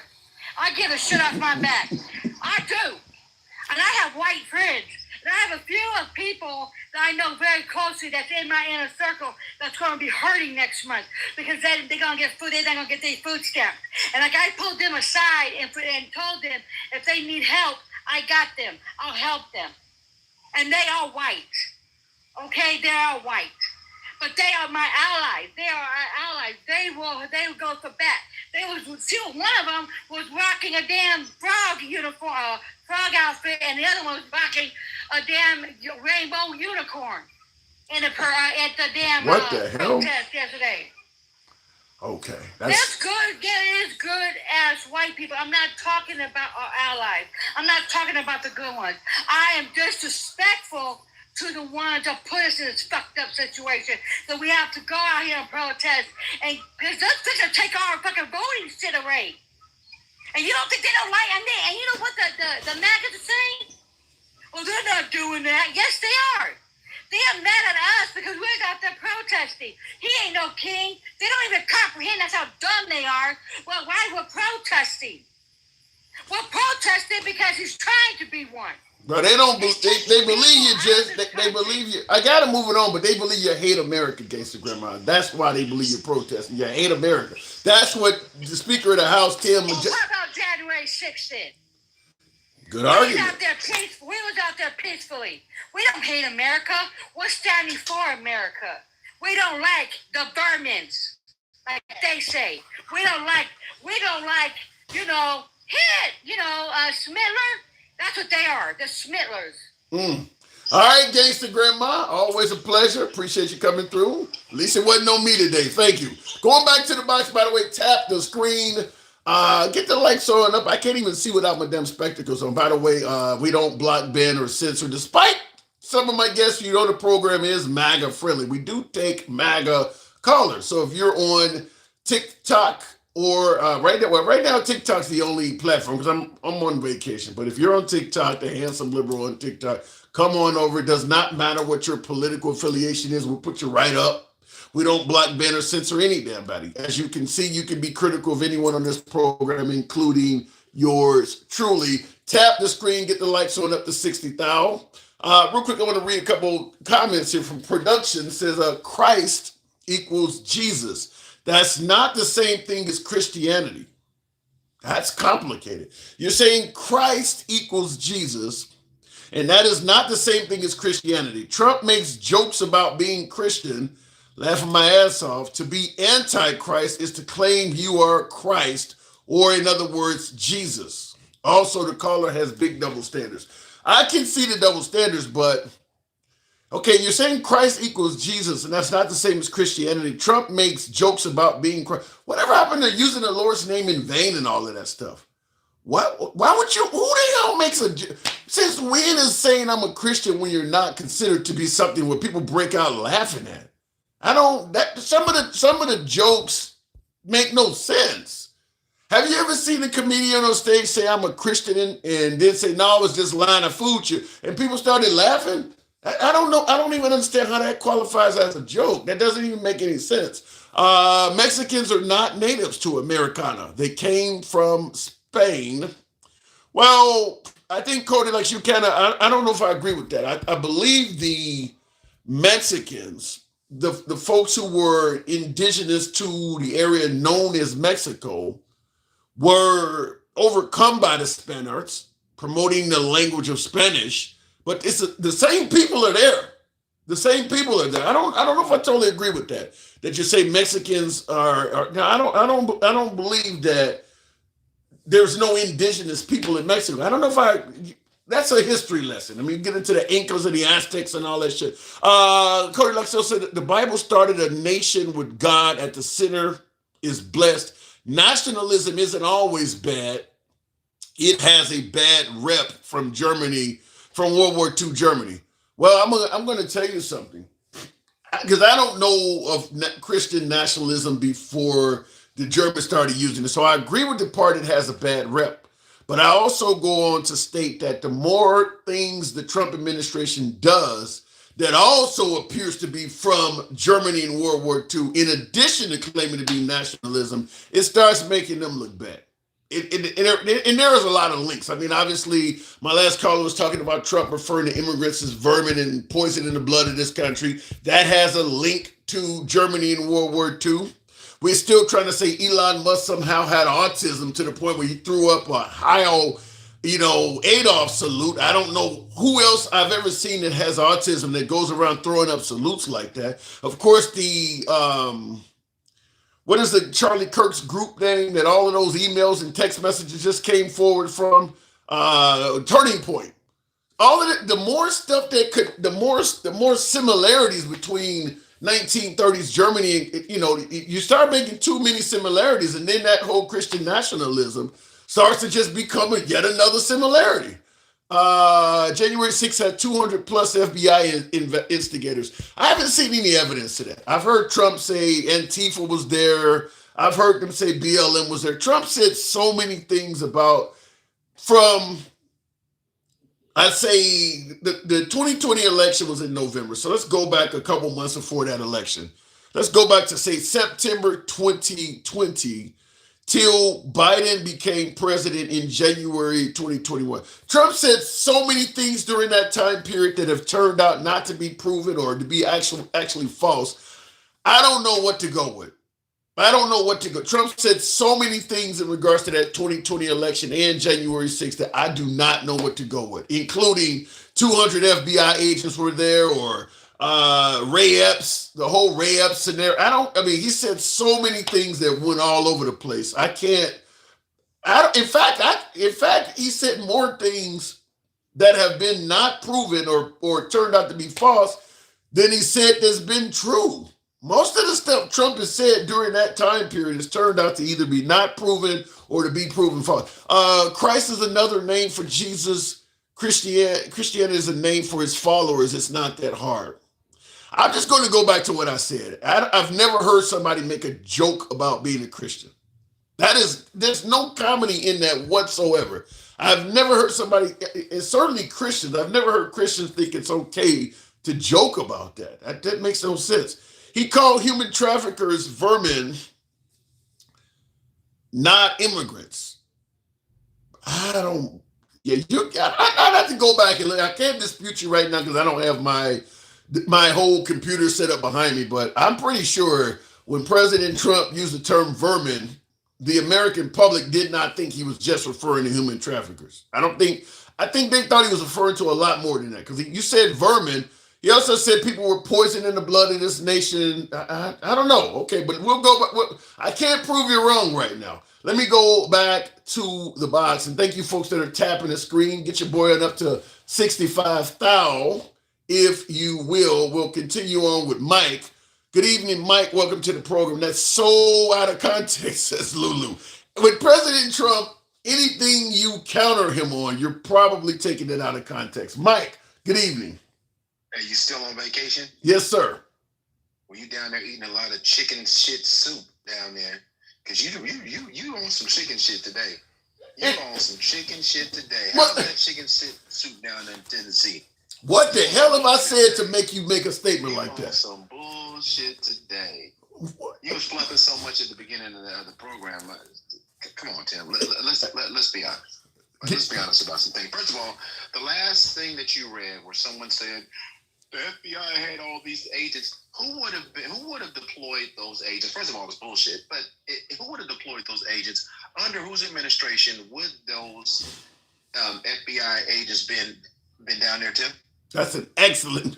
You always come with some. That is a great counter. If there was 200 FBI agents on January 6th, with President Trump being the president at that time, who would have been responsible for deploying them? And yeah, see, this shit is so fucking easy, man. Because they don't think. Because they just want to be right so they can be comfortable in their body. That's it. I don't have an answer for that. I know you don't. So when they say that shit, ask that question. But this is where the chicken shit soup comes from. Make the motherfuckers own that shit. Well, listen, I'm generally in the trenches when I'm running these programs. I got multiple folks coming and calling me all kinds of shit. I wasn't. But the answer you just gave is probably one of the best in regards to the FBI was present on January 6th. And if the FBI was present on January 6th, can you show evidence of who deployed them under your presidency? And of course, there's nothing going to come up. So whoever and Taurus says Nancy, and again, there's so Nancy Pelosi's job is not to deploy the FBI. Yeah, I'm just. That's what Taurus. Congress doesn't deploy the FBI. She had no authority to deploy anybody on that. Let's stop it. But I wanted to ask you, Tim, did you see what the Department of Homeland Security posted? That one picture of those young black men, and one had the shiesty mask on, and they put the caption over the page on TikTok that said, "ICE, we're on our way. Word in the streets. Cartels put a 50K bounty on y'all." No, I didn't. The image they used, it was a young black man with three other black men in the background, and that image had nothing to do. It had nothing to do with this. And they find it on social media and take it and post it, and DHS post that shit on their. I haven't seen the image, but I am well aware that they use images for their propaganda that have nothing to do with the actual event, because they use an image about Portland. that was years old to to justify sending the National Guard into Portland. So I know they do that kind of stuff. I haven't seen what you're talking about though. Oh, don't worry about that. Hold on for a second. Hang on, let me blow this up. I do want to see this for my TikTok viewers. Wow, ICE, we're on the way. Word on the street. Cartels put a 50,000 back. Wow. This image had zero to do with anything. Yeah. So what does this mean? So to all the Trump supporters out there, understand what that means. Now they're trying to demonize young black men by saying black men are coming after ICE so they can justify what they want to do to young black people. That's all that was, and that's from the Department of Homeland Security. I don't, something. Listen, I'm okay with President Trump, because it started with Obama and Biden. I'm okay with the president using social media but the way President Trump is using social media, it's for divisive purposes. I mean, as people keep saying, it's to tell jokes at other people's expenses and to lie about being a Christian and things like that. I don't know why that's happening. I don't know why. Yes, you do. Let me say it this way. Yeah, you're right. I do know. I don't know what is the expectation in terms of what does he expect to gain by deliberately angering so many people. I mean, now You know what he's trying to do. no, I don't. Don't answer it though. You don't. No. If he can piss off, and he doesn't care who he's going to hurt in the process. Okay, now I do. Once you said that, now I do, because this is gonna lead to people getting hurt, if not killed. I mean, you're angering millions of people for fun. We had a protest this weekend where they said 7 to 8 million people were out, which is a record for a protest against the president, and that's normalized by his supporters. And then they have the audacity to call the left whining. I'm like, you motherfuckers have won everything. What are you crying about? Like, you have everything. You got Congress, you got Senate, you have SCOTUS, you have the presidency, Department of Homeland Security. Everything is slanted for your ideology. What the fuck are you bitching about?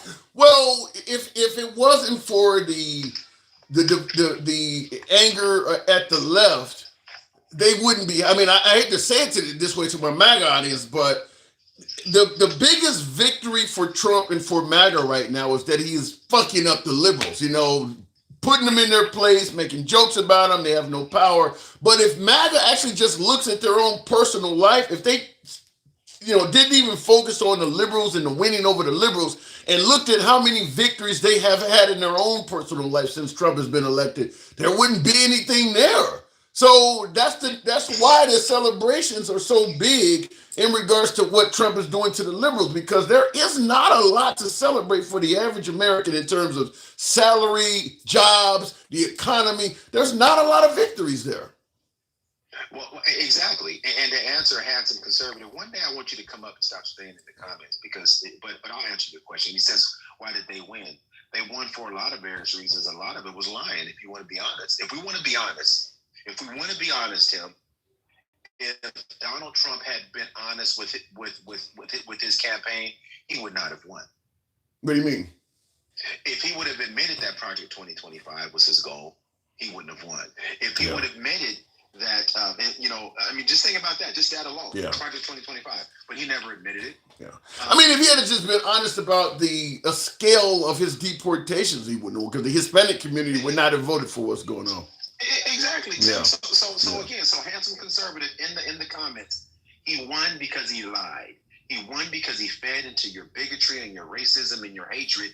And a lot of people eat that shit. They eat that shit up, and they ate it up when he lied to them. And now, because you couldn't bring a conservative up here right now that was honest and said, no, you're right, he did lie, or their racism are going to come out and say, this is exactly, because a lot of them say, I voted, this is exactly what I voted for. Yeah, anyway, let's be clear, he would have won overwhelmingly with MAGA, but MAGA alone is not enough to give Trump the presidency. It's the independents, the disgruntled liberals, and the traditional Republicans that he also needed on top of, because MAGA is only about 30%. So because now the lying is what got those people. He could have been honest with MAGA about Project 2025, and I think he still would have got their vote. But it's the other groups.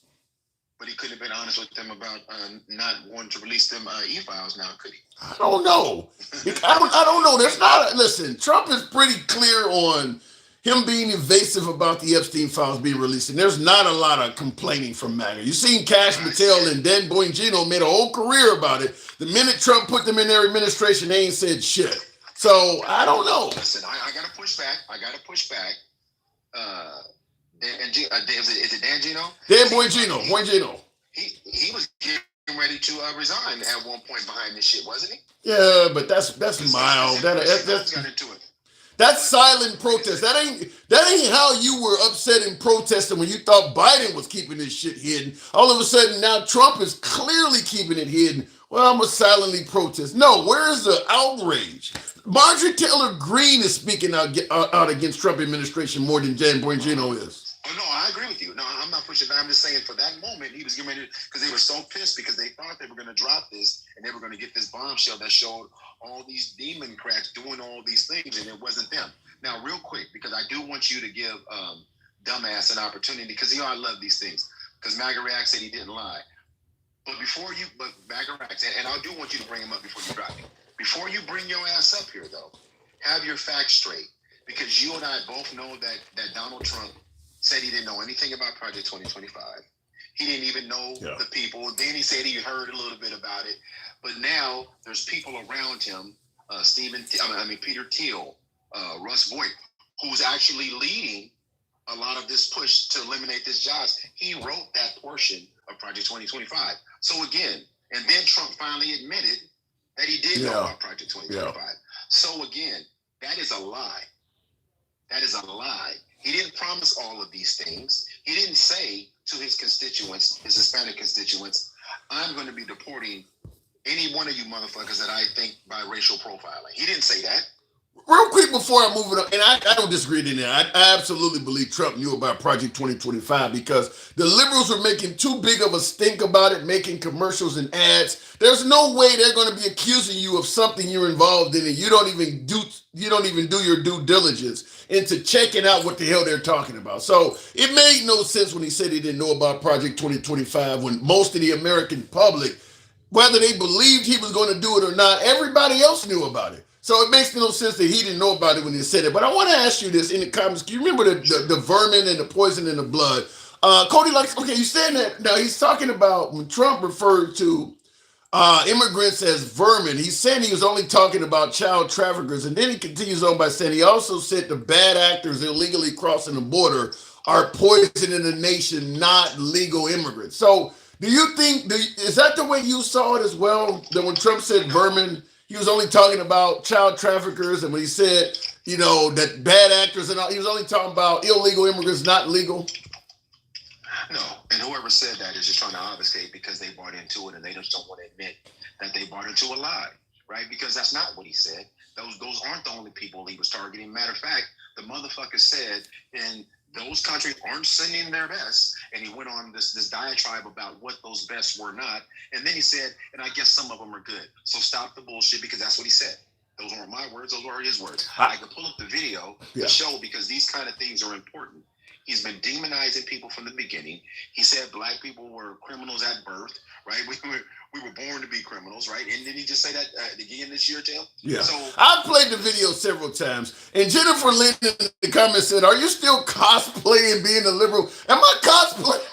What the hell? She asked me, "Am I cosplaying being a liberal?" Wow, holy shit! What they're not understanding about that is the show. I mean, you're hosting a show, and you have to give both perspectives. How about cosplay? Damn. When you're eating that chicken salad and that chicken salad. Oh my God! But it was funny. Last one.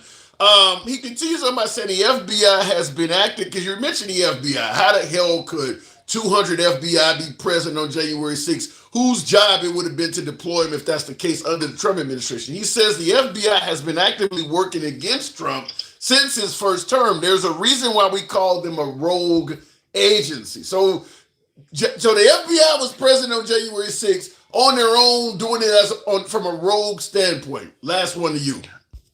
I would just ask anybody who keeps making these comments to find me the rich white politician that was persecuted in this country for doing nothing wrong? Just show me one. Show me one that was prosecuted and exonerated because the FBI or Department of Justice went after them illegally. Just show me. And the answer to that is you can't, because you want to convince yourself of that so you feel better about yourself. This motherfucker has been a criminal with criminal behavior forever. He doesn't care about the law. He doesn't care about policies. He don't care about none of that shit. All he cares about is getting what he wants.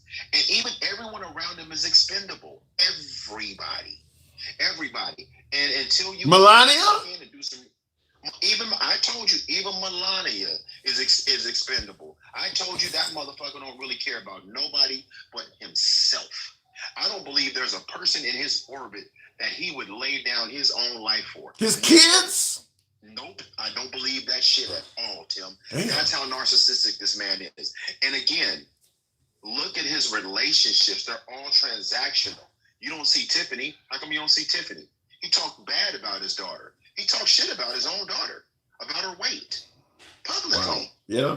I mean, I do recall. I do remember that happening. I remember that. Okay, so last thing, before you drop me, a couple things I'm gonna be clear about. The protests this weekend were not about deportation. They were about no king, and it's all the things above, right, or all the things below. That is the protest and all the things he's doing: deportation, executive orders, trying to take away certain rights in this country, deploying the National Guard. All of the things going to fascism, the 14 tenets of fascism. That's what the protest about. And the deportations are a part of that, and the way they're handling them, so be it. But the irony of them being mad because America is fighting for their country. Wasn't that the whole purpose of January 6th? Well, listen, the left would be mad if you have. I mean, the left didn't like the Tea Party protesting against Obama. Tim. I'm just saying. I'm just saying. If there's a bunch of people protesting against how you think America should be ran, you're not gonna like them. The left did not like the Tea Party protesting against Obama. But Tim, again, here's the thing. What we're talking about today is not, and I keep saying that, I'll push back all the time. This is not a typical political cycle. We are not dealing with the political cycle that you could say, well, it was Clinton and Bush and Obama. And it's different. It's totally different. This It's is different. not the thing. This is not the same thing. And we can't use normal analogies because we're going to try to normalize what we're dealing with. It's not normal. I'll agree. I'll agree. If you got 7 million, 8 million people in the streets protesting, something ain't normal. It's pretty clear. I got to move it on. I'm not trying to normalize it. I do point out some similarities, but I agree with you. This ain't normal. Preach. Last word. Real quick. Last word. You got, and this is the Big Boss. Big Boss, I believe you said that you were of Palestinian descent.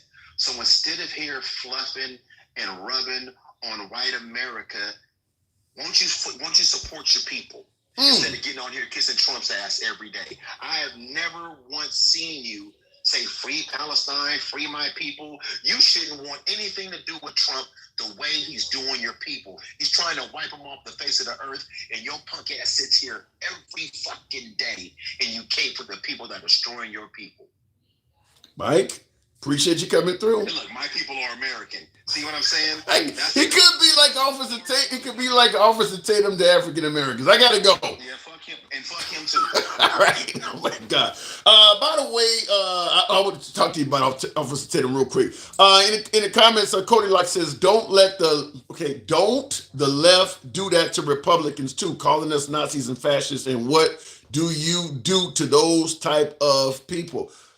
Look, there's a lot of name calling that goes back and forth. Yeah, you're right. The left does call the right Nazis and fascists and all. I mean, look, the left is calling the right fascist, the right is calling the left socialist.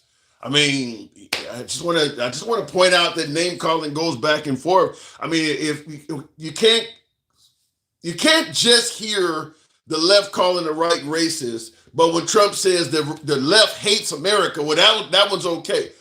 There's mudslinging going back and forth both directions. But here is the difference, though, which is why I agree with my last caller in chastising any normalization of this. It didn't used to come from the president. Left-wing voters used to criticize right-wing voters. Right-wing voters used to criticize left-wing voters. It didn't used to come from the president. The president didn't used to get in the mud with the people.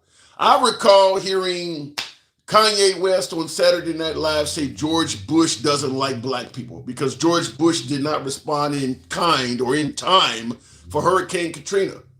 Kanye West said George Bush doesn't like black people. Like, you don't even care about... George W. Bush didn't attack him back. He didn't go on the internet and start posting memes and all kinds of shit. That's what you used to have. But President Trump, governing a country of 360 million people, has somehow, some way decided everybody that attacks me, I'm going to attack them back. Every one of them. I'm going to attack as many people back that attacks me. And of course, like I said, MAGA favors that, but that comes with consequences. That didn't used to happen. That did not used to happen. He was honest about his deportations policies almost. Now, I don't agree with that, Cody. You're saying that Trump was honest about his deportation policy. Also, most of his policies are not from Project 2025, LOL, says only a few things here and there are similar. Larry, it's not the same. Well, in regards to you suggesting that he was honest about his deportation policies, even, did you see the video of the girl, the woman, Mr. Trump, we love you, we're going to vote for you. And then later she's like, he used us. He told us he was only going after the bad guys. No, his deportation, he was not honest about his deportation policies. Nobody believed that if you're in the country for 20 years and you hadn't done anything wrong at all, that they were going to be dragging you out of your house. Nobody believed that if they actually went to their court dates to continue trying to go through the legal process, immigration officials would be waiting for them at court. People believe what he said. He's going after the bad hombres, the rapists and murderers. People believe that. Even the actual illegal immigrants themselves was like, well, shit, those people deserve to be gone. Yeah, I'm here illegally, but I'm trying to assimilate. I got a job. I'm paying taxes. I'm trying to stay here. Yeah, kick them rapists and murderers out of here. They're making a bad name for us. They didn't realize they were in it too. So I don't buy that Trump was honest about his deportation. I think we knew he was going to end the asylum process. I don't know if we were 100% certain that everybody that claimed asylum was going to be turned into a fugitive. Same thing with the TPS, temporary protected status. I'm sure that he wasn't honest about that because he did very well with the Venezuelan and Cuban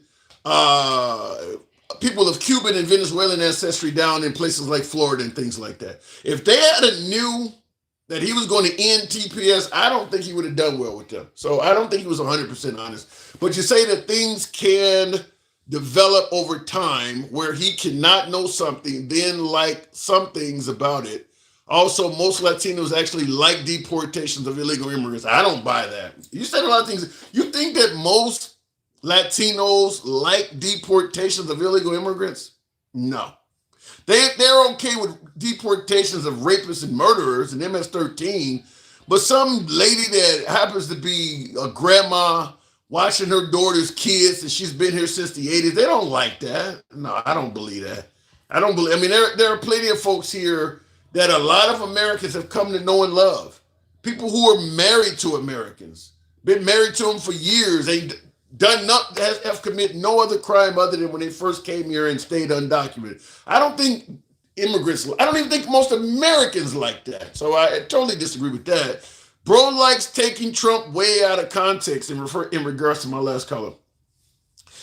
I have never heard, I'll just say being honest, I have never heard people say a president was taken out of context as much as I've heard it about Trump. I never heard people constantly saying Obama or Bush or Biden or Reagan or Clinton were taken out of everything that Trump says. You either like it or you're taking it out of context. Period. If you don't like what he's saying, you're taking it out of context. You should like every damn thing the man is saying. Otherwise, you're not taking it in proper context. That makes no sense. I don't think you're taking them out of context. I mean, you're talking about everyday Americans like you and I. People can't understand what they're hearing. People know what the man is saying. I don't know if I agree that everything he's saying is always just like with Charlie Kirk, you know. Well, he said Black Lives Matter equals burn, loot, and murder. You're taking that out of context. Then what is the fucking context of it? I mean, he said that, you know, the civil rights movement was a mistake. You're taking that out of context. Then what is the context of it? I think taking that out of context has become a defense to try to look. If you agree with the guy, just say you agree with the guy. But I don't think nobody's taking him out of context. You just agree with what he's saying, and the other side disagrees. He sounds like he's talking about Biden. Real quick though, free Palestine, you mean free Hamas terrorists? No, most of the people getting hurt in Palestine are actual citizens. Hamas doesn't represent a large portion of that population. It's mostly Palestinians. Hillary Clinton, Trump supporters are deplorables. That is true. Biden said something about an island of garbage, but here's the difference though, which is, I'll go back to the box shortly. Tap the screen, get us on up to 80,000. We don't block, ban, or censor anybody. This is uncensored programming. We are MAGA friendly. We don't get a lot of MAGA callers, but MAGA are my preferred guests. They remain that way. If you want to come up live on the program, the handsome liberal, feel free to come over to TikTok. We'll bring you right up. You don't have to worry about being criticized for your politics. Everybody gets to speak. We go left of Bernie Sanders to I'm having dinner with Q. If you favor uncensored dialogue, the way we're doing it, feel free to follow the program if you're watching on TikTok. Give your boy a sub if you're watching on YouTube. We're generally here most weekdays. So if you enjoy this type of dialogue with zero censorship, give your boy a sub. You did wrong by crossing the border. By definition, you are a criminal. Reagan made a mistake giving amnesty. True. You are by definition a criminal by crossing the border. But that is not the way Trump campaigned on it. Trump did not campaign on, if you cross the border, I don't care if it's 40 years ago, we coming to get your ass. That is not what he campaigned on. If he had said it like that, as my last caller said, he would not have won the Hispanic community. If he had just simply said it just like that, if you came in this country illegally, we view you as a criminal. I don't care if you came in the late 1970s and you haven't done anything else to attract the attention of law enforcement. I'm coming after you for what you did in the 70s. If he had said it like that, most immigrants would not have been in favor of that. They are in favor of it if they are legal citizens. I don't agree with that. I think a lot of illegals are married to illegal. I think a lot of legal Americans are married to illegals, got kids by them, employ them, know a lot of nice people that are here that just simply do not, because understand, come legally, you know, what did it say? Don't come illegally, come legal. There's not an avenue for a lot of people. For a lot of people, if they don't come here illegally, they're not going to come here at all. I did a video, I'll go to the next caller right here. I did a video on Ian Roberts. You may know him not by name, but by face. He's the African-American guy that became a school superintendent in Des Moines, Iowa. And once again, you know, he got a very minor criminal history. I covered the whole thing. It's a 20-minute video, but that guy tried to come here legally over and over and over again throughout the 90s and the early 2000s, filing for green cards and everything. Finally, they told him, because he would file for a green card, they would deny him, but then he'd file to extend his visa just to stay here for pleasure or for whatever, and then he would put in for worker rights, and he would get approved for a year to be able to work in the country. And while he was working in the country, he started out with the Baltimore school system, started out as a teacher, became a principal. Then he ended up being a superintendent for a host of school districts. He was a school superintendent in St. Louis, Erie, Pennsylvania. He was right under the superintendent in Oakland, California. And then he was in Des Moines. And then about 9 months ago, they told him, you got to leave the country. He had been 100% legal up until that point. 100% legal up until that point.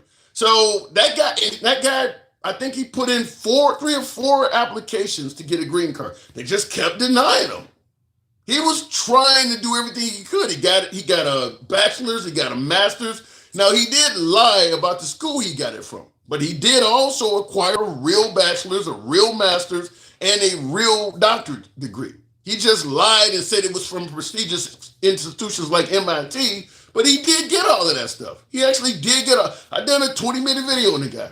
And I detail everything he did when he left the country, where he went, when he came back. 20-minute video on the guy. Even the charges he got, the gun crime. He was hunting and he left a rifle in his car in plain sight. So they charged him with that as, and he got $100 fine for that. That's not a major felony. He hasn't done any prison time. I would just suggest that a lot of these folks, and they say, we don't mind immigrants, just come legally.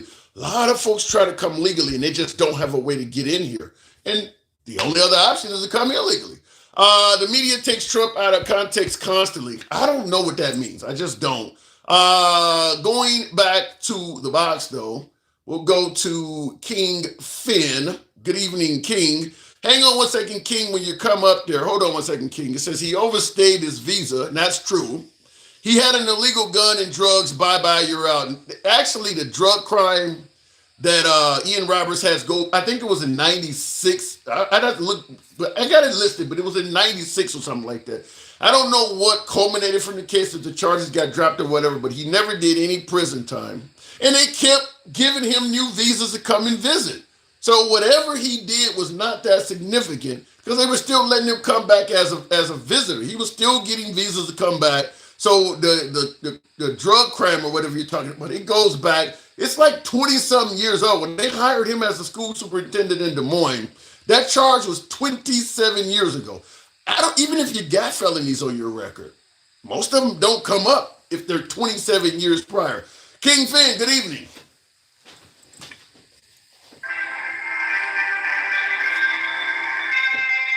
Appreciate that, JPT.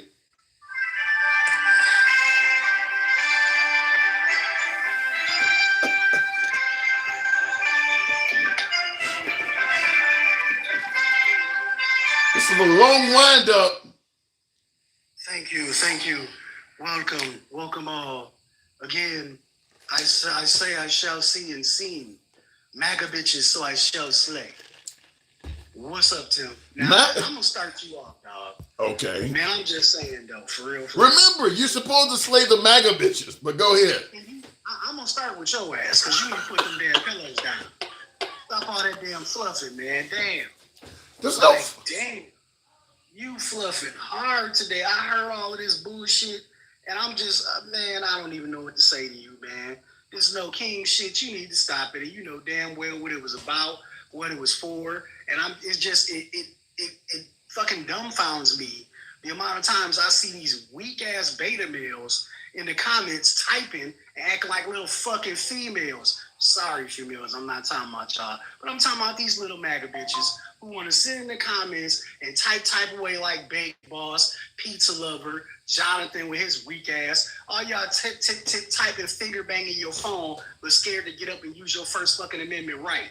Get up here and say that bullshit you talking, because you know that fat shit stain of a fucking president ain't shit, and he lied. All of the shit he said, he lied about. Everything he doing, y'all party of pedo protectors, and it's fucking ridiculous. Go forth, my friend. Well, and real quick before we continue on, Gina Yates says, seriously, did this man forget Trump's first term in the media? Well, Trump hasn't forgot, and neither have I. Well, did you not realize that Trump was attacking Obama during his term? So when Trump got elected, of course he had resistance. He had been fucking with the last guy. Go ahead. You see what I'm saying? It's ridiculous to keep saying that shit. His first term was marred by him beginning before he even got in. Yeah. Before the motherfucker stepped down the escalator, what was he doing? He was at meetings and fucking president fucking town halls talking about where's his birth certificate. He's not real. He's not a real American. I think the issue is when Trump is being attacked by the left, MAGA are sympathetic to what Trump is going through. They see it as wrong, and that's where they're speaking out. But when Trump is attacking others, they're totally okay with it. They think the other person deserved it. So when Trump was attacking Obama, they were totally okay with it. So then when Trump ran for president and all of a sudden people started attacking him because they didn't really give him any credit for what he was doing to Obama, it just looked like Trump was an innocent victim. Right. Well, we both know the truth, correct? Yeah. We both know the truth, correct? Yeah. It's just like they're down there in Mississippi about to try to vote on bringing back Jim Crow laws. Do you know what I know you should know what Jim Crow laws are. But I know these fake ass MAGA motherfuckers gonna act like they don't know. Who was talking about bringing back Jim Crow laws? They're down there voting on it right now. I've read a couple of reports that say that they're down there trying to bring an amendment to bring back Jim Crow laws. Which ones? All of them, Tim. No. I don't think that could, I mean, like riding in the back of the bus and crazy shit like that in white-only restaurants? Can I ask you something? Sure. If you have one of the Jim Crow laws back, how far is that going to set you back? Wait, say that again. If I had one, what? If one of them come back in one of the states, seeing for the fact that we are under a president and Congress who supposedly supports states' rights, what is that going to do? Well, if one, you know, they say one is too many. If one is allowed to go through, yeah, they're going to try to push other ones. But I have not heard it. That's why it's so surprising to hear something like that. Look it up, Tim. Yeah, Beyond that, them trying to strip the fucking voting rights back again. Did you hear about that? Yeah, I've heard people talking about that. Yeah. Okay, so when MAGA get up here with you, and I know MAGA Reacts is lurking his Egyptian ass in the motherfucking comments along with these bitch ass motherfuckers like Jonathan, Pizza Lover, Big Boss, you little bitches. I invite you to come to my live so I can dog walk you one-on-one like the little bitches you are. But we don't call people bitches. We don't dog walk the guests. We talk to folks. I do, Tim. You want to be nice. I don't want to be. They're not nice to us. They are protecting a party of fucking pedos. They're protecting a fucking government that is literally doing everything out of their way to get rid of fucking money for the ACA. They're lying to themselves, telling them they're lying to you motherfuckers, telling y'all that all they're trying to do is keep the immigrants from having health care. And I want to definitely bring something to the forefront. If Jesus was at the border, the motherfuckers wouldn't let him in. Nothing about these motherfuckers are Christian. So stop lying to yourself under the guise of a Bible because you bitches ain't Christian. Sorry to tell you, you motherfuckers are antinomian, and it is sick that you motherfuckers use Christian motherfucking values to say that you Christian because you ain't. In regards to what you're saying, because Cody Likes, one of my viewers on YouTube, talked about Trump is not Christian or something like that. He just jokes about it. But that is an interesting point you bring, because I remember a woman telling Barack Obama, or better yet, telling John McCain she wouldn't vote for Obama because he's a Muslim. Before Trump, I thought it was not a popular position to be. If you know, I didn't think the right would vote for somebody that is non-Christian as president, and certainly not one that jokes about it. I didn't normally think the right would do that. Tim, you know they don't care. They don't give a shit about that. What do they care about? They care about their wallet, their pocket. The same thing they say every time they get up on this live. They don't give a fuck about Christians. They don't give a fuck about Christians. They don't give a fuck about Muslims. They don't give a fuck about none of that. All they care about is holding power, remaining in power, remaining in power to keep money funneling into their pocket. That's all they care about. Listen to what they talk about when they come up and talk. When MAGA come up and talk, they talk about eggs is low and the economy is going good. Fuck the fact that he's fucking deporting immigrants. Fuck the fact that ICE is snatching up people off the streets. Damn the fact that they're trying to repeal the voting rights. I don't care, because my wallet's fatter. My 401k looks better. Oh, he's doing this for the fucking economy, this with the money. But at the same time, this stupid orange shit stain is taking $40 billion down to Argentina. And we still getting fucked. Farmers are still going out of business. Whether or not you want to deny that shit, it's happening. They don't care. Why do you think the right, which was so adamant against, you know, sending money to the Ukraine or USAID, are silent on this Argentina thing? Well, I mean, it's a few of them, but overall, the right is not very critical of Trump sending $40 billion to Argentina. Why do you think that is? Well, I don't know, but I think it will probably be something to do with the same reason they're very silent about his top advisor getting fucking what was it? 6 months in prison for diddling a little girl. Yeah. They're very silent about all of these. They're very silent about the couple of people who got caught up in a raid from having doing strange ass things to their dog.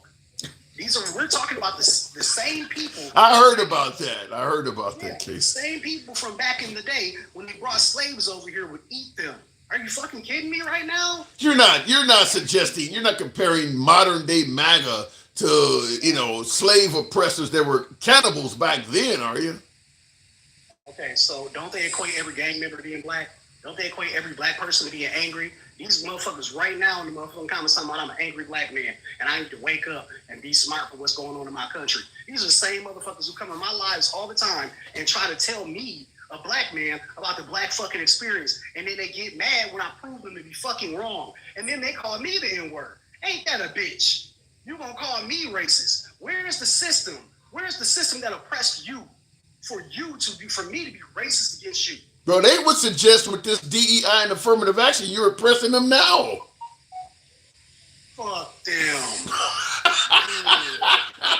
Real quick before I go, Cody says, I'd call, but I don't have TikTok, nor do I have time because I'm working. Appreciate that. 12 hours a day. Wow, you work a lot, 7 days a week. But I appreciate you actually in the comments, Cody. Thank you. Oh, he also says Obama, the deporter-in-chief, drone strikes for everyone. He only droned one person that was American, right? Drone strikes for everyone is spying on Trump's campaign illegally. I don't know if there's been any proof that Obama was spying on Trump's campaign also. That's just something Trump said here. California tried to remove anti-segregation laws, by the way. Have you heard anything about that? No, those first two facts are bullshit, debunked fucking garbage off of Fox News, and you fucking know it. You know that shit. Put the pillow down, Tim. Come on now. You know that shit. I just had to ask because I haven't heard that any evidence that Obama was spying on Trump's campaign. Trump's also said that Hillary Clinton started the birther rumor. That ain't true either. That actually didn't happen. Trump says a lot of things, if you look into it. Sometimes he's just firing off missiles as self-defense. But he said Jesus wouldn't cross the border illegally. So you say that MAGA wouldn't let Jesus in. He said, well, Jesus wouldn't cross the border illegally. But do you see that, right? But the thought process that Jesus wouldn't cross the border illegally means they had to think about would they actually let him in. How would you know? Because his name is Jesus. You motherfuckers might get it incorrect and say his name is Jesus. How would you know? Jesus was a black man with hair of wool. He wasn't no white dude. So it ain't the white Christian dude you got in your fucking church. How would you know if it was Jesus or not? You would swear to God his name was Jesus and you wouldn't let him in, you dumb fuck. But you had to think about that. You see that? So do you see that? I want you to notice that. You see that shit? That's what I'm talking about. The inherent racism that these motherfuckers continue to perpetuate and make a sick idea even worse. Because that orange shit stain is lying to you. And the moment that you fucking wake up will be a better fucking moment in this whole society because you motherfuckers are dumb. Now you sound like you do have a lot of disdain for Trump and Matt. Let me ask you, has Trump done anything in your opinion that's good for America? He's existed. That was bad. No, he's not done anything good for America. Securing the border, not good. You finna start put the pillow down. No, well, wait, hold on. I don't think, listen, regardless of what your politics is, the idea that he has done nothing good at all, it does make it sound like, I don't want to say Trump derangement syndrome, but it makes it sound like you have blind hatred for the guy. If I got Trump derangement syndrome, you might want to upgrade to that shit to Trump schizophrenia. Because I don't like that motherfucker. And ain't nothing you gonna say, nothing Pete Silver, Jeremy, MAGA Reacts, none of you dumb MAGA motherfuckers, when you all wake up, I hope to God you ain't sitting by your grandma, because the motherfucker trying to take fucking healthcare away from her ass too. Get this shit correct. He's lied to y'all, and y'all keep eating that shit up. It's a fucking shame. It really is. And when you finally wake up and see that he never had anything good for none of y'all, I pray to God you all you motherfuckers got insurance, because you gonna fucking need it, because he been butt raping y'all from day one. Butt raping, yikes. Last question. If what you're saying is true, that Trump has been quote unquote butt raping his supporters and they're going to eventually find out, why do you think you see what you're claiming and they don't see it? What is your eyesight different? Why do you think they don't see what you're claiming? Again, I'm not a hero racist. I'm not stupid. I've been in the Black Democratic Caucus since I was a little boy. I actually study and research the shit that I talk about. I actually do look into fucking ideas. And if you pay attention, it's really easy to tell what the fuck is going on. I'm not seated and rooted in fucking racism. I'm not easily duped and dumbedified by his ignorant ass policies. And I don't, number one, see him as God, Jesus, a savior sent by God, or any of the above. So no, I can tell the difference in between a steak and the fucking grass. I can tell the difference between a con man and a snake oil salesman. And that's what the fuck is wrong with y'all. You're blind. Wake the fuck up. And in conclusion, Melissa says, "You poor black baby." So I'm seeing somebody in the comments that That's so hard. Fuck you. King Finn, always a pleasure. Thank you for coming through.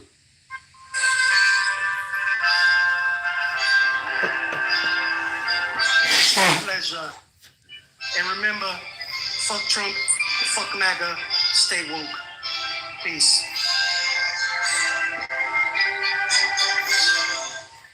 One hell of an outro. That is King Finn. How bad is your party, asked Ed G, if your own people vote against you and vote in a pedo, rapist, and a dictator?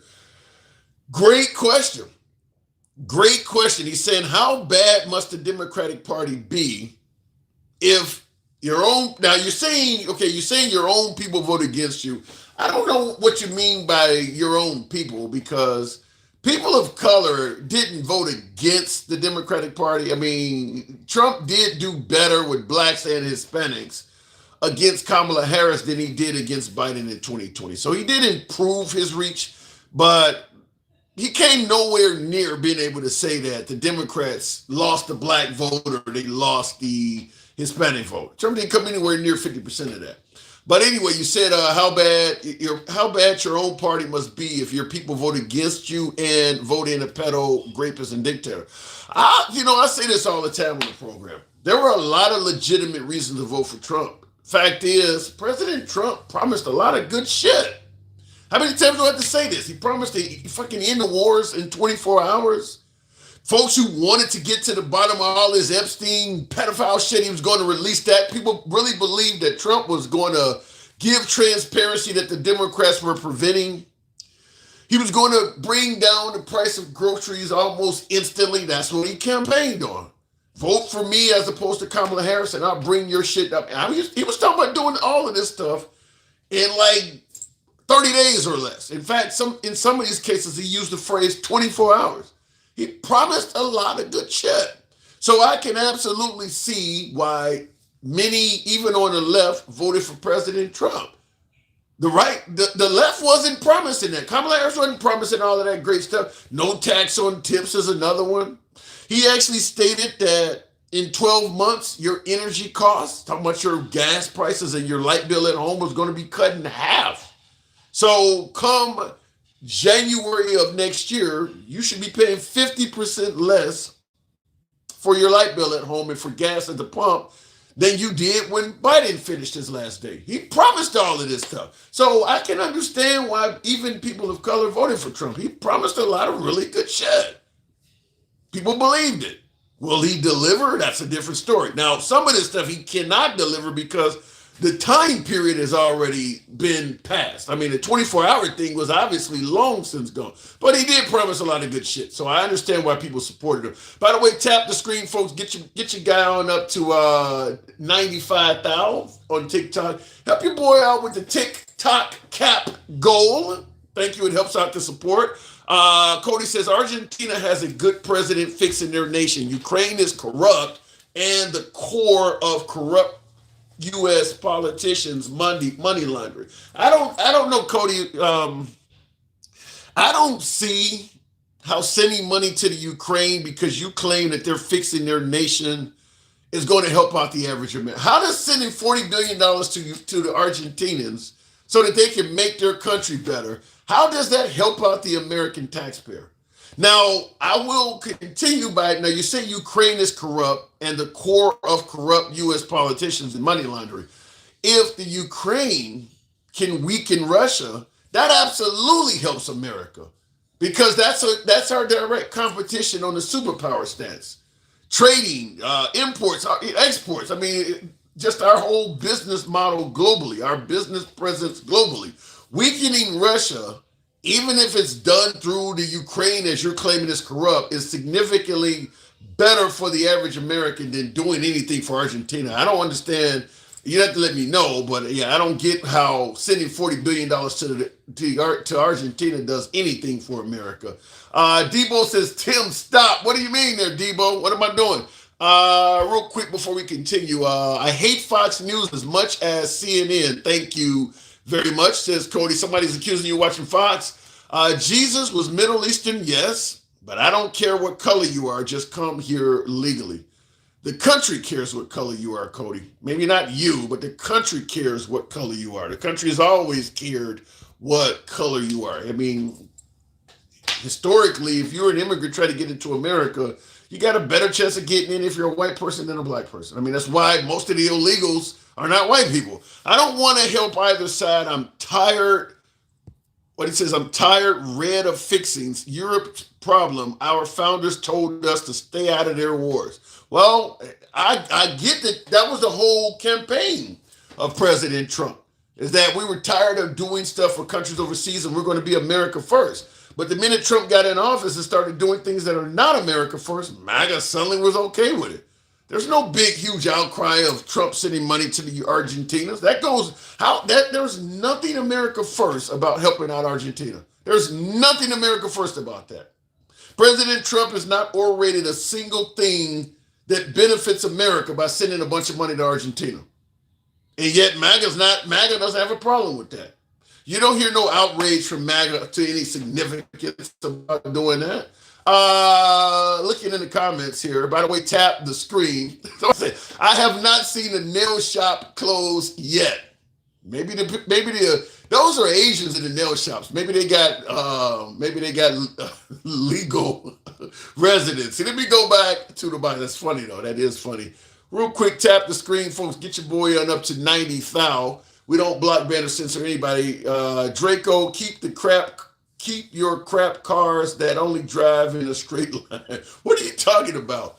We have to fix the culture because I mean, a lot of movies, a lot of the music, it's very violent and it promotes it within our citizens. Are you going to limit free speech, Eddie Jones? You said we have to fix the culture because I mean, a lot of the movies, a lot of the music, it's very violent. So what are you going to do? You're going to control what kind of movies can be produced, what kind of music can be made. You're going to make American society, all the media PG. What part of free speech does that have? So what do? You make a movie. Let's say Rambo comes out with a movie and it has to go through some entity so they can make sure it's not too violent. That doesn't sound like free speech. Look, if Charlie Kirk can say that some gun deaths are acceptable to maintain the Second Amendment, then why the hell isn't that same mindset applying to the movies? You want people to actually have guns, but you want to make it against the law to see somebody using one on the silver screen? Explain that. The dude can actually drive by me with the weapon in his car that you don't want me to see an actor using on screen. I don't think that makes sense. Let me go back to the box. Something's missing with that. Continue on. You can ban it on the screen, but we're going to let the guy actually have it. Going to the box, Miss Mo Better. Good evening. Hey, Tim. Hey, I see Jennifer Lynn is really pissed in the comments. Says, stop talking. So you're bloviating in her opinion, you know. I got folks that support the program. I want to make sure their comments are read. And sometimes it's responding to what people are saying. I don't just address the callers. People typing shit. I talk to them too. Okay, boy, shut the fuck up. Just because you can't prove shit. Just because you can't prove shit, we prove to you everything that we're talking about. Shut the fuck up. Go scratch and sniff. How about that? Oh my God, Miss Mo. Sit and spin, whatever. Go color. Do something else with your time. So tired of your ass. So no King's Day. Was it worth it? Absolutely. And you know why? It may not do anything at the immediate attention. However, a lot of that says that we have a fight. We have a fight on our hands, and this is what we need to do. So trust me, just because what you see on TV, there was a lot of conversation on the ground that was being had about the upcoming midterm elections and different things like that. You understand? Let me ask it to you this way, because the No King's Day protests were overwhelmingly nonviolent. There was very little violence. Otherwise, very little. Right. Very peaceful. But let me ask it to you this way. Let's say the midterms take place this time next year. We're getting right up on November of next year. And the left feel confident that they would have won, but President Trump and the Trump administration and the Republicans did something to steal the election. Will they remain nonviolent? Like they did, and this is what, and that's why he's testing the waters with employing the National Guard now, because they already have it in their head that they lost. I need to put these people in place so I have backup. We gonna make sure this shit is fucked up. Trump doesn't take rejection or loss very well. We've seen that with January 6th. And for people to keep saying that it was the FBI and it was Antifa and all of those people were out there, why is it that Trump pardoned them? If they were the adversaries, if they were his opposition, why would he pardon them all? I wish they would stop saying dumb shit. Yeah, well, some of that is kind of what. Dumb as fuck. Yeah, some of that kind of goes among what Mike was saying about, the FBI. Why the hell would Trump, if the FBI was on January 6th, why wouldn't he show us who deployed them? Yeah, some of it doesn't make sense when you really look into it. Like him so suddenly being eager to lower crime in Chicago, a city that hates him, as opposed to all the cities that like him. He wouldn't start there. He's going to start in Chicago. Yeah, some of it doesn't make sense if you just ask a few simple questions. It doesn't make sense, Tim. It doesn't, and the reason why he's doing what he's doing, because his own people don't call him out. You understand what I'm saying? They really take what he says and run with it. They don't research. They don't go look up nothing. They don't do none of that stuff. So he's like, oh shit, this shit is working for me. I'm gonna keep doing it. Well, why do you think that is? I asked King Finn that earlier too. Is that the left sees Trump in a totally different light. They believe that MAGA's being duped or they're cult members or something of that nature. Why do you think the left is saying that they see this stuff and the right don't see it? What is it about Trump that you're suggesting the right can't see the actual truth? Again, because they don't. That's like Antifa. They make Antifa out to be some hate group. You listen. We are Antifa. We don't like fascism. They don't look for the true definition of things. To have the true meaning makes a world of difference, Tim. It makes a world of difference, because that way you're not leading on your emotion and your feeling, which is a lot of what they're doing. They don't want the truth. They don't want it. We just want it our way. We don't care how we have to get it.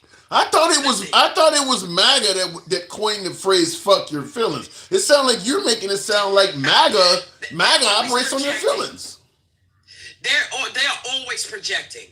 Trump, he projects everything. And I implore anybody on here, go look up fascism. And if you don't see and the definition of fascism and the bullet points under it, everything that's listed there is exactly what Trump is doing. Well, but obviously MAGA can easily look up the definition of fascism. Why are they not seeing what you're claiming?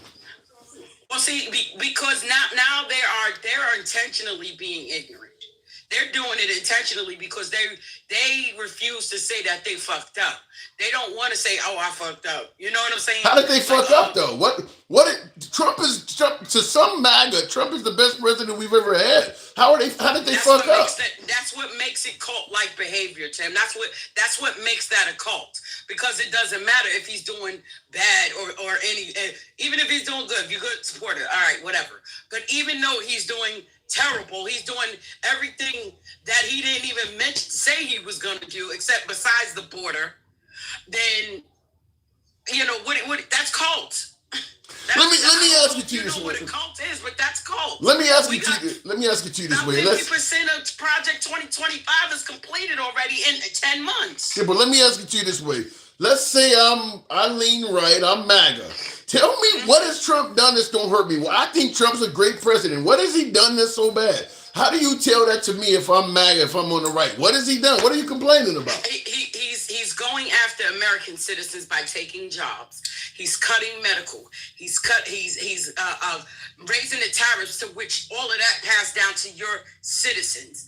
You're stopping the farmers, which a lot of them farmers, you're stopping the farmers from getting work. You're cutting SNAP benefits, which a lot of that stuff benefited the farmers. Yeah. You're starting a conflict with places like the Southern American region, where you blowing up boats and shit. You don't even know who you blowing up. Now they're banning forces. Listen, he's gonna start some shit that he can't handle. You know what he gonna do? Throw his people under the bus. Tim, this is not hard. And you get tired of trying to explain to them, because even if you show them proof, they don't want to believe it. You see how they said they take everything that Trump says out of context. Well, I think it's because the liberals, since Trump became president, has been saying the guy's going to destroy this nation. He said that you weren't going to be able to afford to buy your barbecue and stuff for Memorial Day. Then they said it was going to be July 4th. And it's happening. Yeah, but they're able to do it. You go to the grocery store, Tim. Now, what are you coming out there with? One bag for $70. The price is a little bit, but that's not what the liberals have made it sound like. By now, America would have been destroyed under Trump, and it's not panning out like that. We still have shit to look forward to. We're only 10 months in, Tim.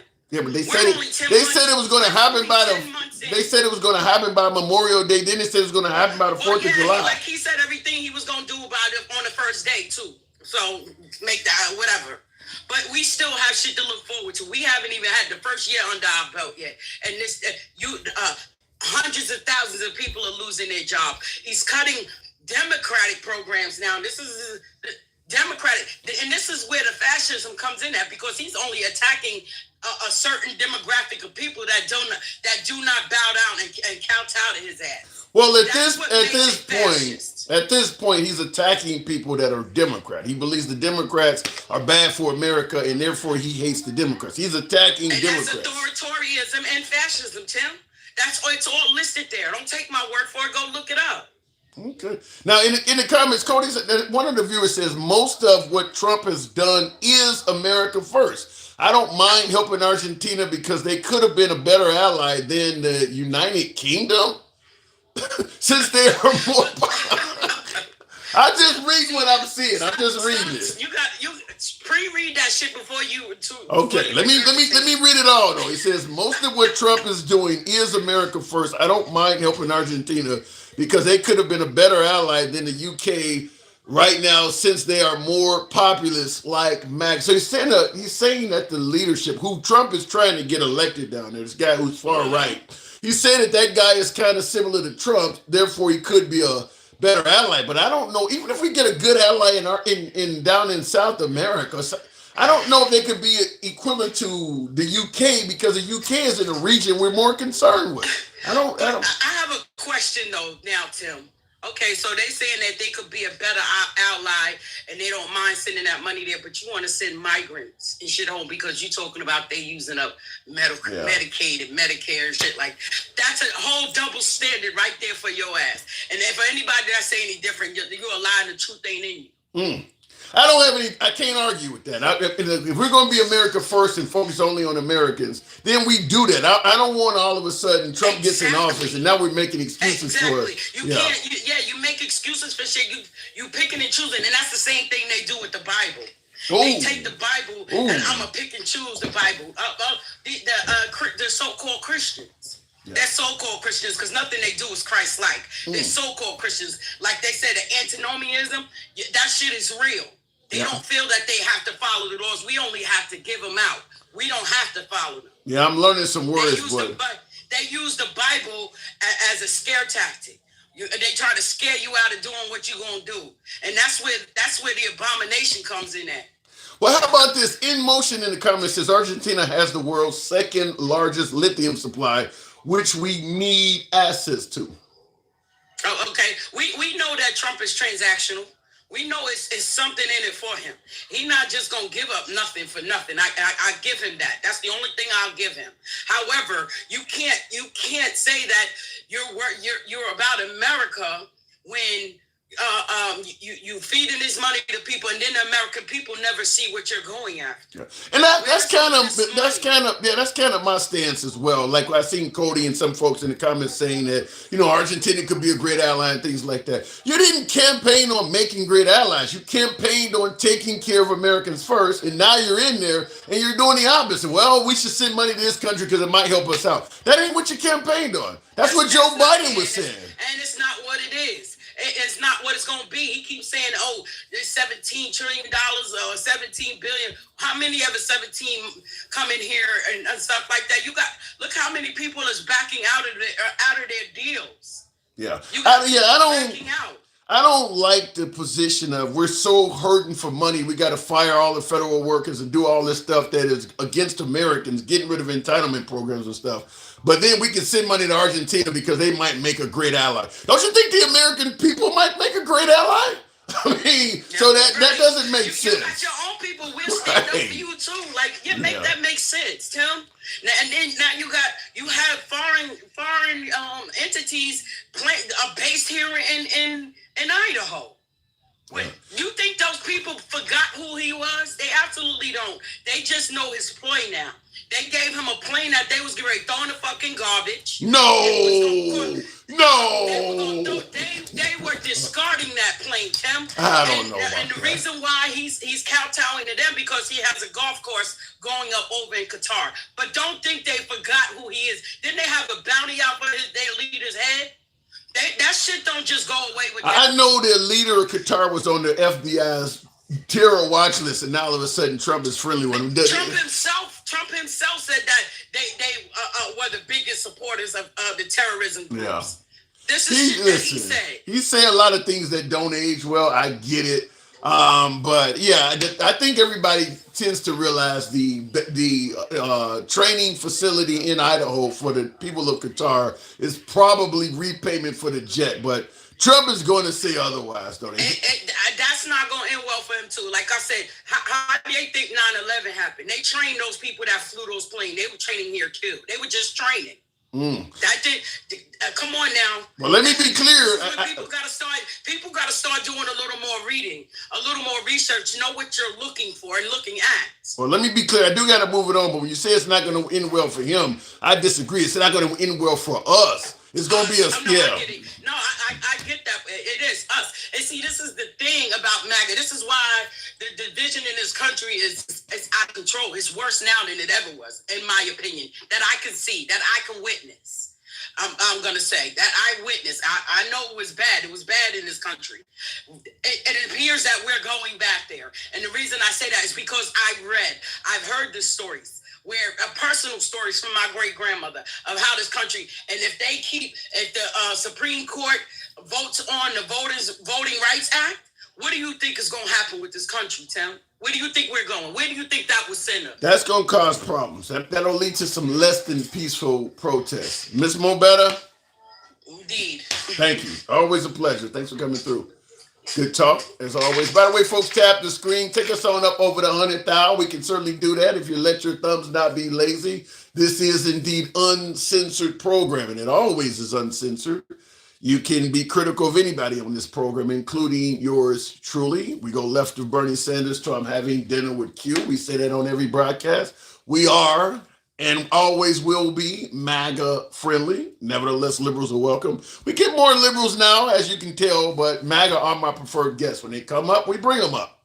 And we don't censor their opinion whatsoever. So you hear a liberal going too far to the left, you're invited to come on the program and we'll talk to you while you go too far to the right. But we will push back just like we do on the liberals. In the comments, and by the way, folks, like I said, tap the screen, get the likes on up over 100,000. Big Boss says, you right, Tim? Yeah, right. Come on up, Big Boss. We'll bring you up. You've been in the comments a lot. I appreciate you being in the program or been in the comment section. Come on up. We'll bring you up, as the late Bob Barker used to say. Come on down.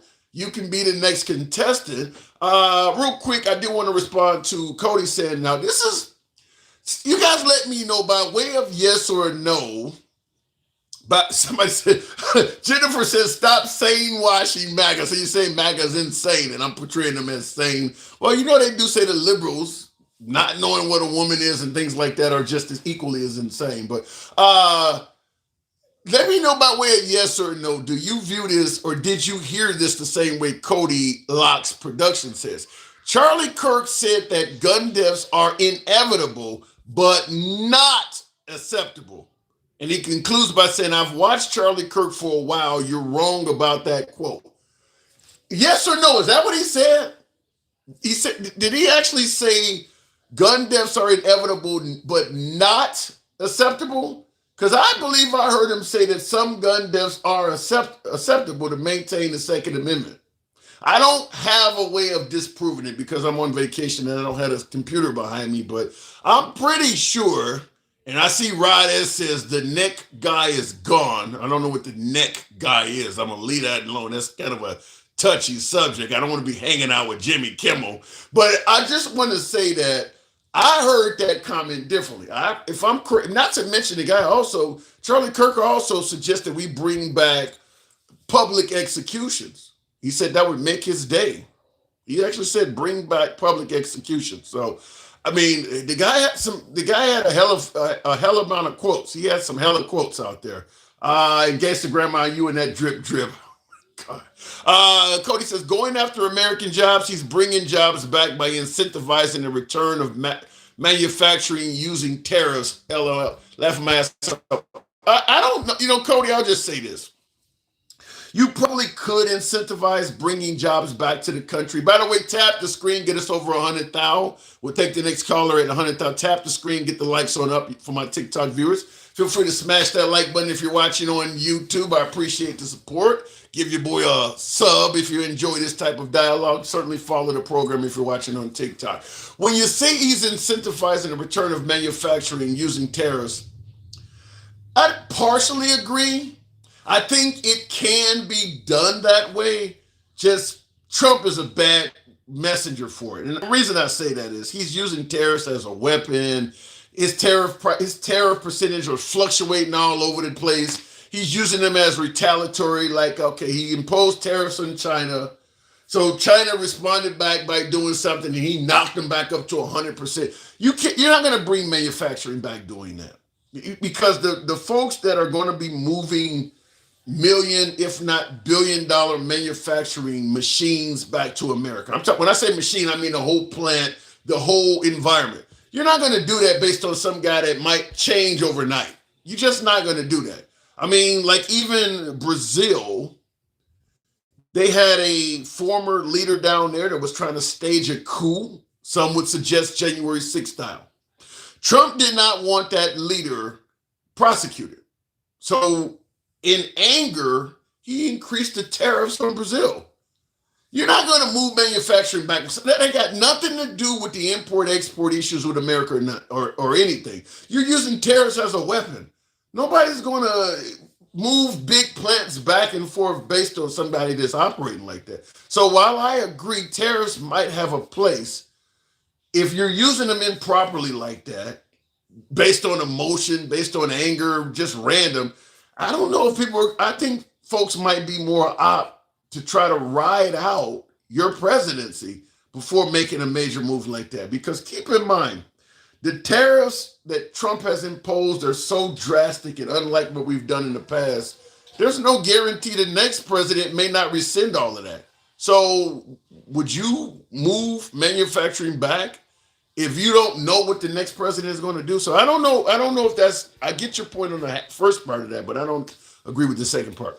You say the United Kingdom has arrested 3,300 people for speech. Russia has arrested 400 people for speech. I don't know what that's got to do with America. Okay, the United Kingdom has arrested 3,300 people for speech. I would tell you this. It may not be official in America, but my guess is there's a whole lot of people in America that have been arrested for speech. Everybody knows if you talk shit to a cop, the cop is likely to escalate the situation. I bet you there's a whole lot of people that don't have handcuffs placed on them simply for talking shit to police. Now, the police are not going to put a violation of free speech down in the paperwork, but make no mistake about it, that's why they're in jail, because they didn't keep their mouth shut. That's the only reason they're in jail, is they didn't keep their mouth shut, even though everything they may have said was 100% legal. So a lot of people in America that get arrested for free speech. Some might even face a worse outcome than that. Small government is better. They can go find jobs in the private sector. The government wasn't meant to hand out jobs to every beggar. You said a lot. I don't agree that small government is better. Small government is better if you have big government regulations. If you just let small government do whatever they want, people going to rescind regulations and things like that to the point where it may not be a good place for regular, everyday, average folks to even work. You need some big government in there. You really do. I think there's a healthy mix that is required. Forever C10 says, I heard a great point today. The left was soft and snowflakes and whining babies. Yesterday, they all of a sudden became dangerous and ferocious. Really? It was a nonviolent protest. Did President Trump or the right refer to the left during the No King's Day protest as dangerous and ferocious? That's an overstatement. Edgy says he helped the country. Democrats say stop. Because they don't think, okay, you're saying that Trump helped the country and the Democrats say stop. He doesn't help the country. They say help you guys. Against helping immigrants, you guys twist yourself to me.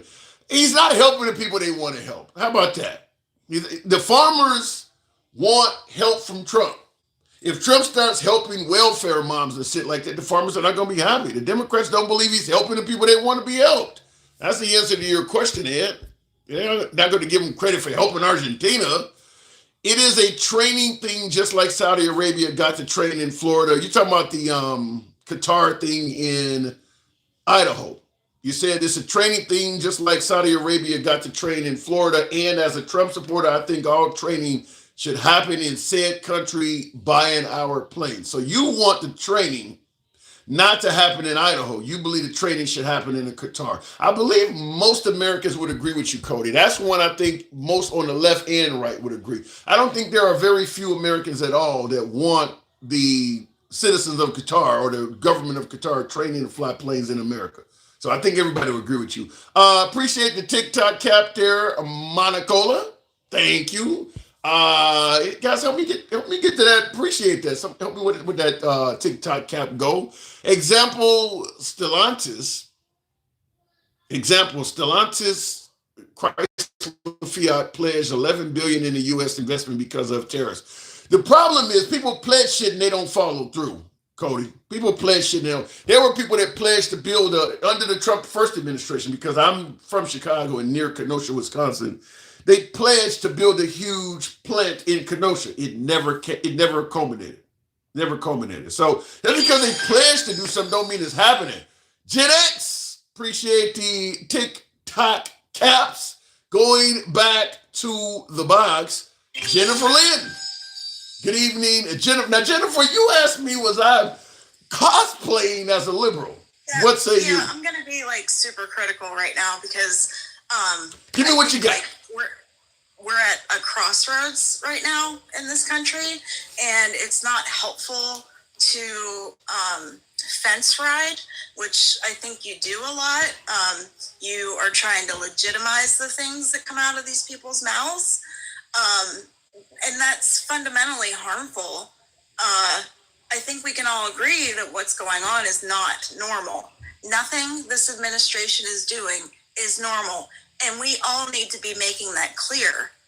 Okay. And go ahead. No, you have MAGA people come up here, and you don't challenge them. You challenge people that aren't MAGA, and then you take a position. Oh, but how can you not say that he hasn't done anything good? He has not done anything good.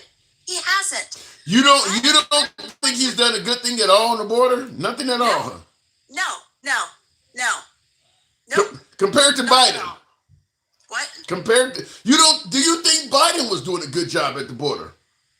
Biden was basically handed a big issue when that sounds like spaghetti. I'm so worked up right now because this whole thing makes me so angry. Okay, so they weren't letting people in during COVID. Biden tried to extend that. He tried to extend it. The court said no. That's why there was like a huge influx of people coming in. All right. What needs to be done is just the whole, like, our immigration policies need to be updated. We need to have easier paths to citizenship. I don't think these MAGA people don't understand how difficult it can be to obtain like a green card or a legal status in the country. And here's another beef I have with you. Please stop dehumanizing human beings by calling them illegal. Why can't we just say they're undocumented? They're undocumented immigrants. Why are we calling them illegal? That is dehumanizing. And if you go read about the history of a certain person in Germany in the 1930s, you will see that this administration is using that playbook to a T. Like, do we not understand world history? Did we not learn anything in school? Like, I'm looking at all these things unfolding, and I can't help but think this is 1930s Germany. Okay, let me get in there. Okay, I'll let you. Hold on. I'll let you continue. Okay. Let me make Okay. my last point. Okay, here. last one. Go ahead. Please don't talk. All right. Okay. Keep laughing. Well, this is we're having a back and forth. And you're telling me to be quiet. That's the show. The show don't normally go like that. But go ahead. Go ahead. It's the language surrounding everything. That is why are you like going along with it and keep calling people illegal? People aren't illegal. Are you here legally? That doesn't fucking matter. Wait a minute. Hold on. So if I go out and steal a car, what am I? Wait, hold on. If I go and steal a car, am I an undocumented driver? You're illegal. You're not here legally. See, and that's the fundamental problem, because you've come to like be comfortable with using that kind of dehumanizing language, and I'm trying to tell you that is exactly what happened in 1930s Germany. If you don't think that everything that's going on right now is comparable to what went on then, I don't know what to tell you. You need to open a book, log off, open a book. Okay. All right. Now listen. Okay. It makes me sick. Okay. It makes me sick, and we need to be taking a firm stand on where things are and how we feel. And I've said in comments that you sane wash this administration, because you'll have somebody up there and then you'll say, oh, but he did this and he did that. Well, you know what? He's actively attacking the First Amendment right now, and it's not the first time. I pointed this stuff out. Did you not hear that? I made it clear that Trump.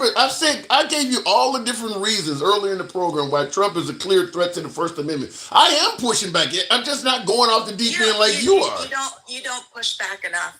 You don't. That's your opinion, though. That's your opinion. I don't listen. Just like you're saying, I'm sane washing MAGA. MAGA thinks a hell of a lot of folks on the left are insane. Certainly with the not knowing what a woman is. That's exactly the freaking problem. That's the problem, right? You just gave a perfect example of it.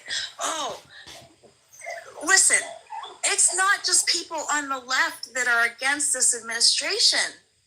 It's not just registered Democrats. It's independents. It's Republicans who are used to like the normal Republicans. Let me give you. MAGA, there is nothing conservative about MAGA. No, that I agree. They admit they're populists. They're not traditional conservatives. But let me give you. Let me give you a point. This is coming from a viewer, and I think this says it rather well. He says, if you're illegally in the country, you're an illegal. It's the legal terminology that's been used for hundreds of years. What part of it don't you understand that using that kind of language is evil? They're trying to dehumanize these people. So when you see somebody getting tackled by an ICE agent on the sidewalk, you immediately go to, illegal. Oh. They deserve. No, I don't. No, that's different. That's different. No, because even if you're an undocumented or illegal immigrant or whatever, I don't just think you always deserve to be beat up, tackled, or break into your house at 2 or 3 o'clock in the morning. They still can go overboard. So I don't defend what ICE is doing, but I do say that if you're not here legally, I don't see it as dehumanizing to call you an illegal, because if calling you an illegal immigrant is dehumanizing, then calling you an illegal immigrant should be dehumanizing as well. Yeah, I don't think you get it. I'm not getting that part. I'll admit I'm not getting that. I'm not getting it. Maybe you need to, go read some stuff. Specifically 1930s Germany, please. I see some similarities to that. It is so dangerous. Like, why are we even giving them a platform to vomit their misinformation? Like, Jennifer, they're citizens. Jennifer, they are citizens with voting rights just like you. They have a right to speak. But see, there, you just did it again, though. You just did it again. What did I say? You're fence riding. No, I don't. Just because I don't agree with the other side, do not believe I should think that I'm sane and they're insane. You're basically saying you're right and everybody else is wrong. I don't feel it like that. I'm not right all the time, and neither are they. I don't think that everything that MAGA says is insane, like you're saying.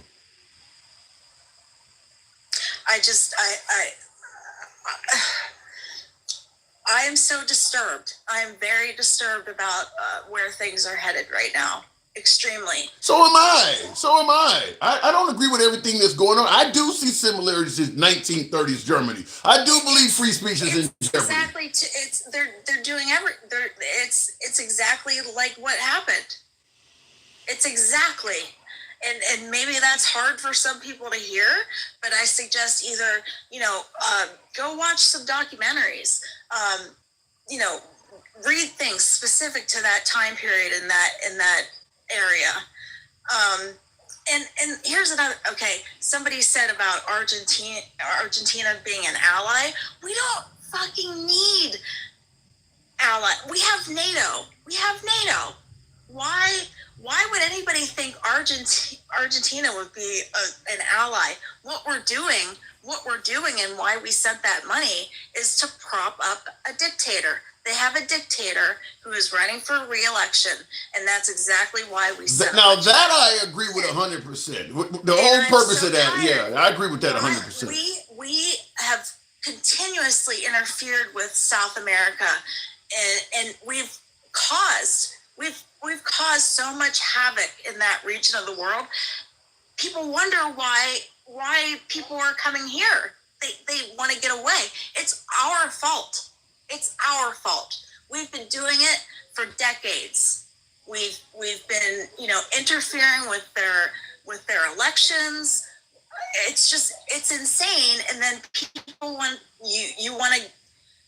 people are trying to escape that and come here, and then they're called illegal when we caused the issue to begin with. I don't disagree that we cause a hell of a lot of issues leading to people trying to get in this country, but if you don't come here legally, the opposite of legal is illegal.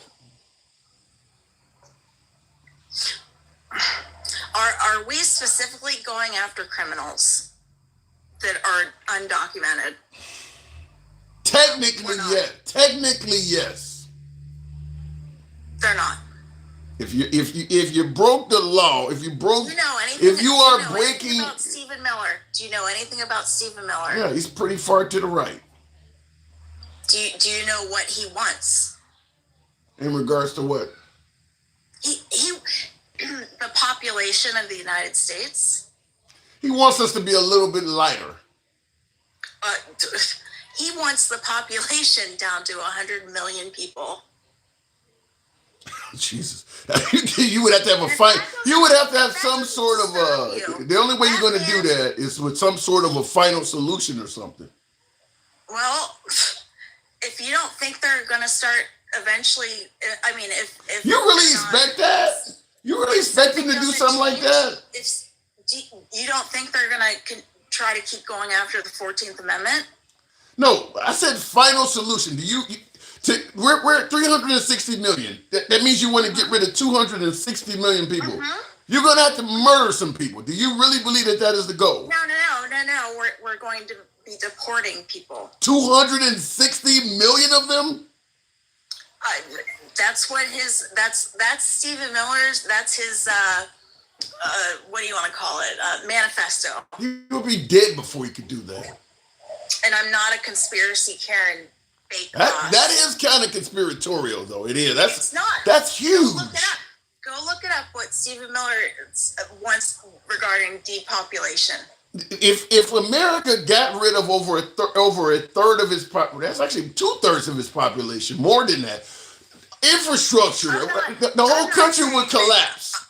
I'm not saying he would be successful. I'm just saying they're going to keep attacking the 14th Amendment, and they're going to be trying to deport people that are citizens of the United States. That's not a conspiracy. It's a fact. They've already tried to go after the 14th Amendment. Do we forget that?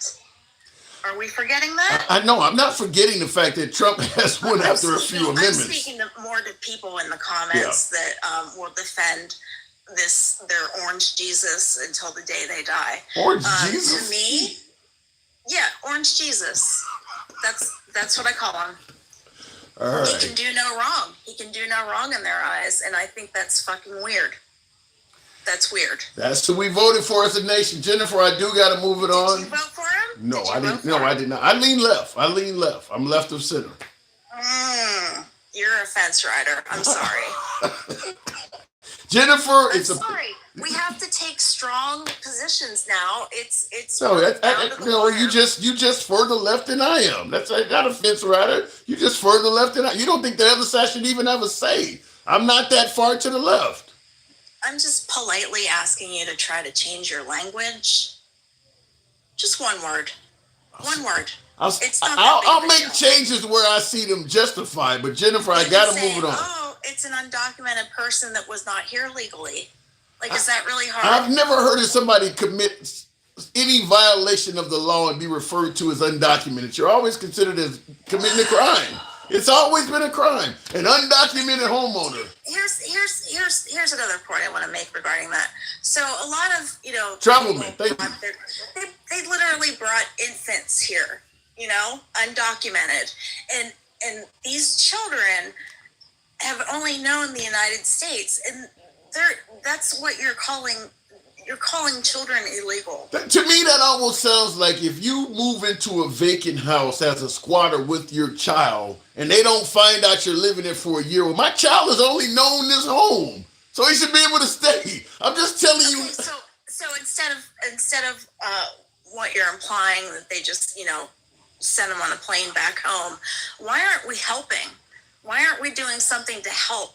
And why aren't we, providing easier pathways to get citizenship? Why? Why is that it's evil to me. I'm willing to entertain the making pathways easier because the immigration system is broken. I'm willing to entertain that. What I don't agree with is, saying it's dehumanizing to call him an illegal when you didn't do it legally. Here's the thing, also, are we forgetting about the plane full of children that they tried to fly to? I don't favor everything they're doing. No, I don't favor that. But I don't favor Joe Biden flying people around the country in the middle of the night that's either. Another thing. We referring constantly back to prior administrations is it's such a weak thing to do. But if you don't, it makes you look hypocritical. If you were silent when Biden was doing the opposite, and now you're vocal when Trump, then it makes you look like you're a hypocrite. I didn't really have that many complaints during the Biden administration. Because you're only talking to people on the left. Okay, yeah, you know my life. Well, if you didn't have complaints during the Biden administration, the only way that's going to happen is you're not talking to too many people on the right. Because they were complaining constantly. Oh, I know, and all their complaints were invalid. Okay, then that's different. I got to move it on, Jennifer. Appreciate your passion. Ron, You're always welcome back. language. Remember the language. I'll see what I can do. I'll try. Thank you. Moving on with the program. By the way, I wanted to address a couple of things she said. She did say I legitimize MAGA. Listen, I get folks who call in on the program and talk about my looks and every damn thing, and I legitimize them too. I believe in letting people speak. How can I suggest that I have an uncensored program and then start trying to dictate how people could speak and who's saying and who's ill? Look, if I disagree with you, I'll tell you I disagree with you. And I do that all the time. I tell people I disagree with them all the time, but I do let the people speak. That's left of Bernie Sanders to I'm having dinner with Q. Do you realize all of the type of conversation that's going to involve? If I host a program where callers are left of Bernie Sanders to I'm having dinner with Q, that means you're going to hear all sorts of shit. That's if it's legitimizing them, so be it. We challenge where we disagree, but we do believe you should be able to speak. So if you favor that type of dialogue, once again, follow the program if you're watching on TikTok. Alter Ego, appreciate the TikTok app. Thank you very much. And of course, a sub if you're watching on YouTube. Now, I agree with her about the 1930s comparisons. There are some of those. There's plenty of those that Trump is doing that are comparable to what happened in Germany in the 1930s. I do believe there's a lot of that. I disagree, though, that calling an immigrant that is here illegally, an illegal immigrant, is dehumanizing that immigrant. I disagree with that. I mean, if you ran across the Rio Grande at 2 a.m. and you're now living in the country undercover, working under the table, you are an illegal immigrant. I don't think it dehumanizes. Everybody knows an illegal immigrant is a human being. That's not dehumanizing you. You're an illegal immigrant. That's what you are. But you're a human. We're not trying to say you're a dog or a cat. You're an illegal immigrant. Anyway, continuing on with the program. When the bridge of communication between both sides, violence becomes inevitable, caller needs to chill. You said when the bridge of communication breaks down between both sides, violence becomes inevitable. I agree with that. I agree that it, I won't say I don't know about inevitable, but it does become more likely than not.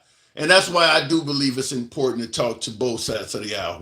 If I disagree with you, I think you said something that's crazy, I'll just come out and say you have the right to say it, but I think what you're saying is crazy. As opposed to saying you're insane, I'm saying you can't speak, I can. That's where I think that only pisses off people more, like President Trump. President Trump is trying to do some of that stuff. I know what I'm talking about. You don't. You shouldn't be able to speak. I should. He is literally trying to do that kind of stuff. And that's what's just making people speak out more.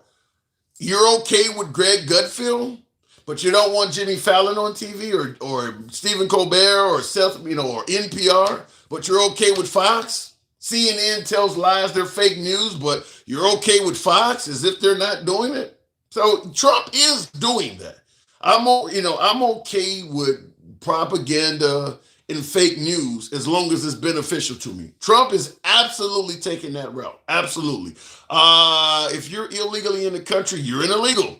It's terminology has been used for hundreds of years. I agree with that.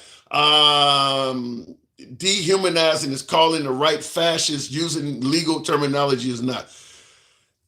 Calling them socialists, calling them saying they hate America. Look, as I said, name calling is happening on both sides, and it's happening from the upper levels. Somebody, Boost Coyote says, I look like Michael Clark Duncan, a late actor.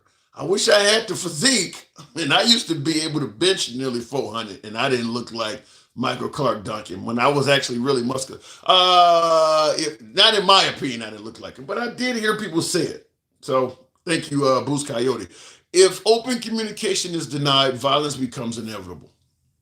That makes a little bit more sense. As a history buff, I saw more wrong with the Biden and Obama than Trump. Trump legally cannot run unless Congress changes the law. I'm going to tell you right off the bat, one of the problems I hear often that is wrong with Trump is jokes. The jokes are, what I'm going to say, when I say jokes, I'm saying this because MAGA refers to them as jokes. I don't believe they're jokes, though.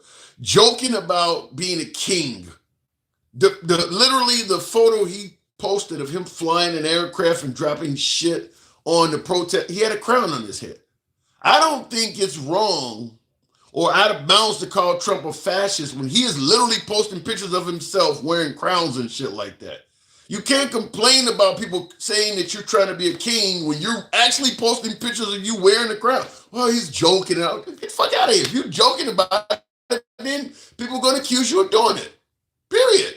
You're involved in that. So to me, I think Trump opens himself up for the fascist comments. Don't joke about something if you don't believe if you don't want people calling you a fascist or a king, don't post pictures of yourself wearing crowns and shit like that. And Trump has posted a lot of pictures of him wearing the crown. He's posted a lot of pictures of himself wearing the crown. Not to mention he's selling Trump 2028 hats and shit like that. It is 100% inbound to suggest that Trump is going to try to run a third term because he keeps talking about it. He keeps talking about it. Immigration law is civil law, not criminal law. Well, if you come in the country illegally, you can be detained, handcuffed, and arrested. That's a crime. I don't know if I totally agree with that. Civil law does not carry criminal penalties. If you enter the country illegally, you can be incarcerated. So I don't agree with that. Civil law does not carry criminal penalties. Being incarcerated, being imprisoned, and if you keep entering the country illegally, you can be imprisoned. That's a criminal penalty. I don't know if I agree with that. In some countries will shoot and kill you for entering them illegally. I absolutely believe immigration law is punishable in the same manner we punish criminals. I don't agree with that. Stewart, that is not true. Illegal immigration is a federal offense. Yeah, and then Cody backing it up there. Yeah, to me, you enter the country illegally. I mean, America's one of the, America's starting under President Trump to start considering doing more draconian things to you. It didn't appear to be criminal because we were really relaxed on how we treated immigrants that came in here illegally, or as my last viewer said, undocumented. But you can be criminally punished for entering a country.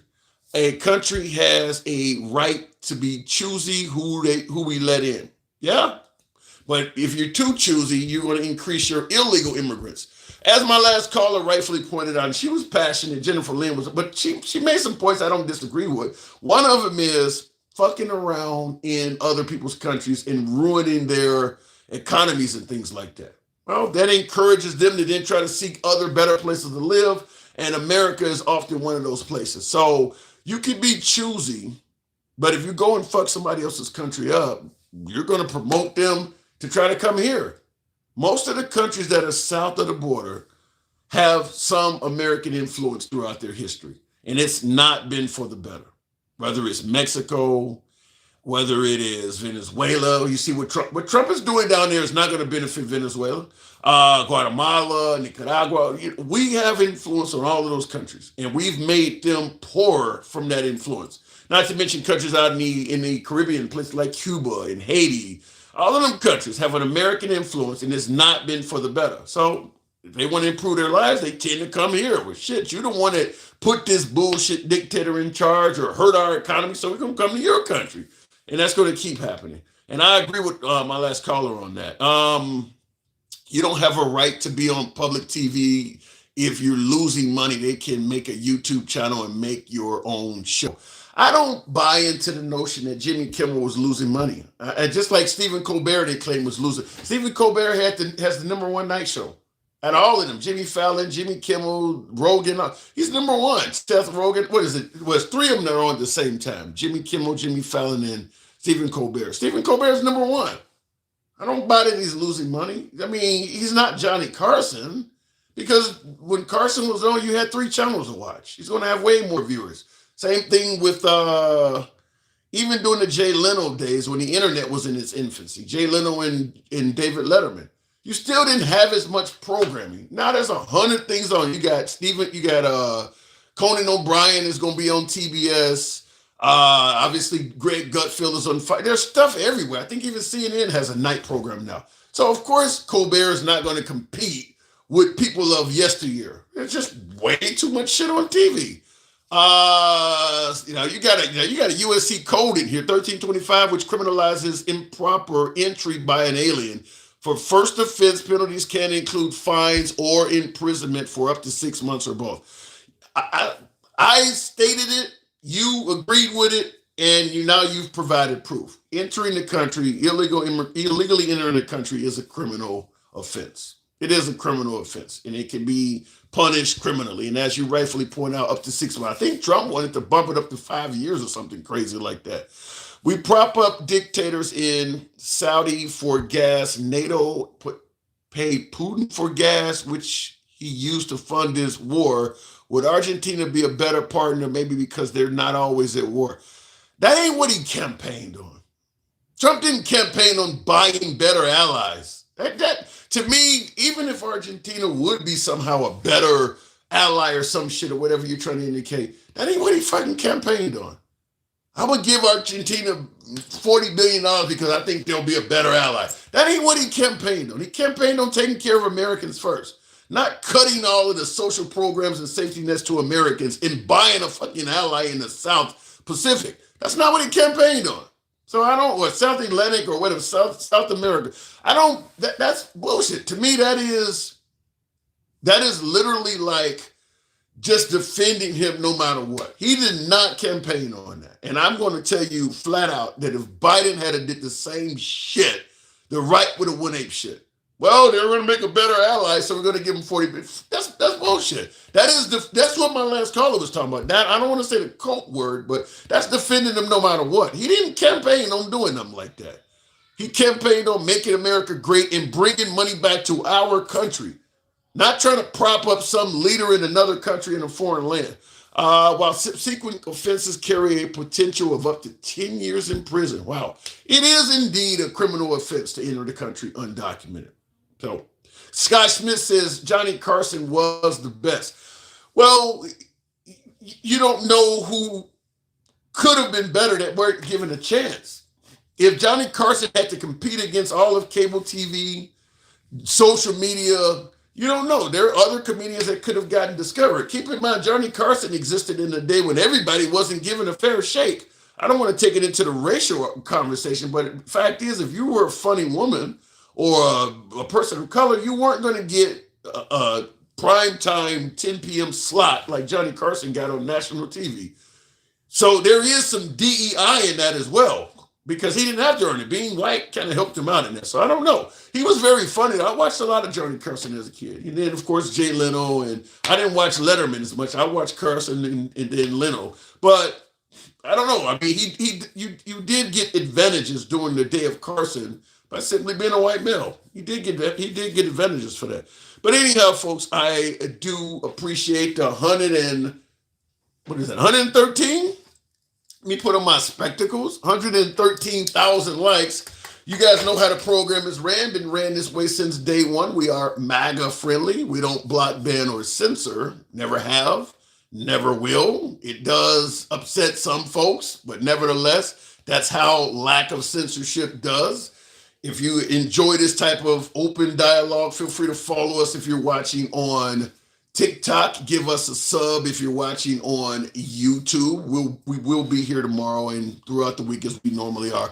Nevertheless, it is your boy Tim, the Handsome Liberal. Stay safe, folks, and we'll catch you guys tomorrow. I don't know what I just did on my YouTube, but I'll go ahead and thank you. If your ally is funding their own demise and you have to pay for it, it is America first. Look for better allies. All right, Ed. Appreciate you guys. Catch you tomorrow. And thank you, folks that are tuned in on TikTok, YouTube.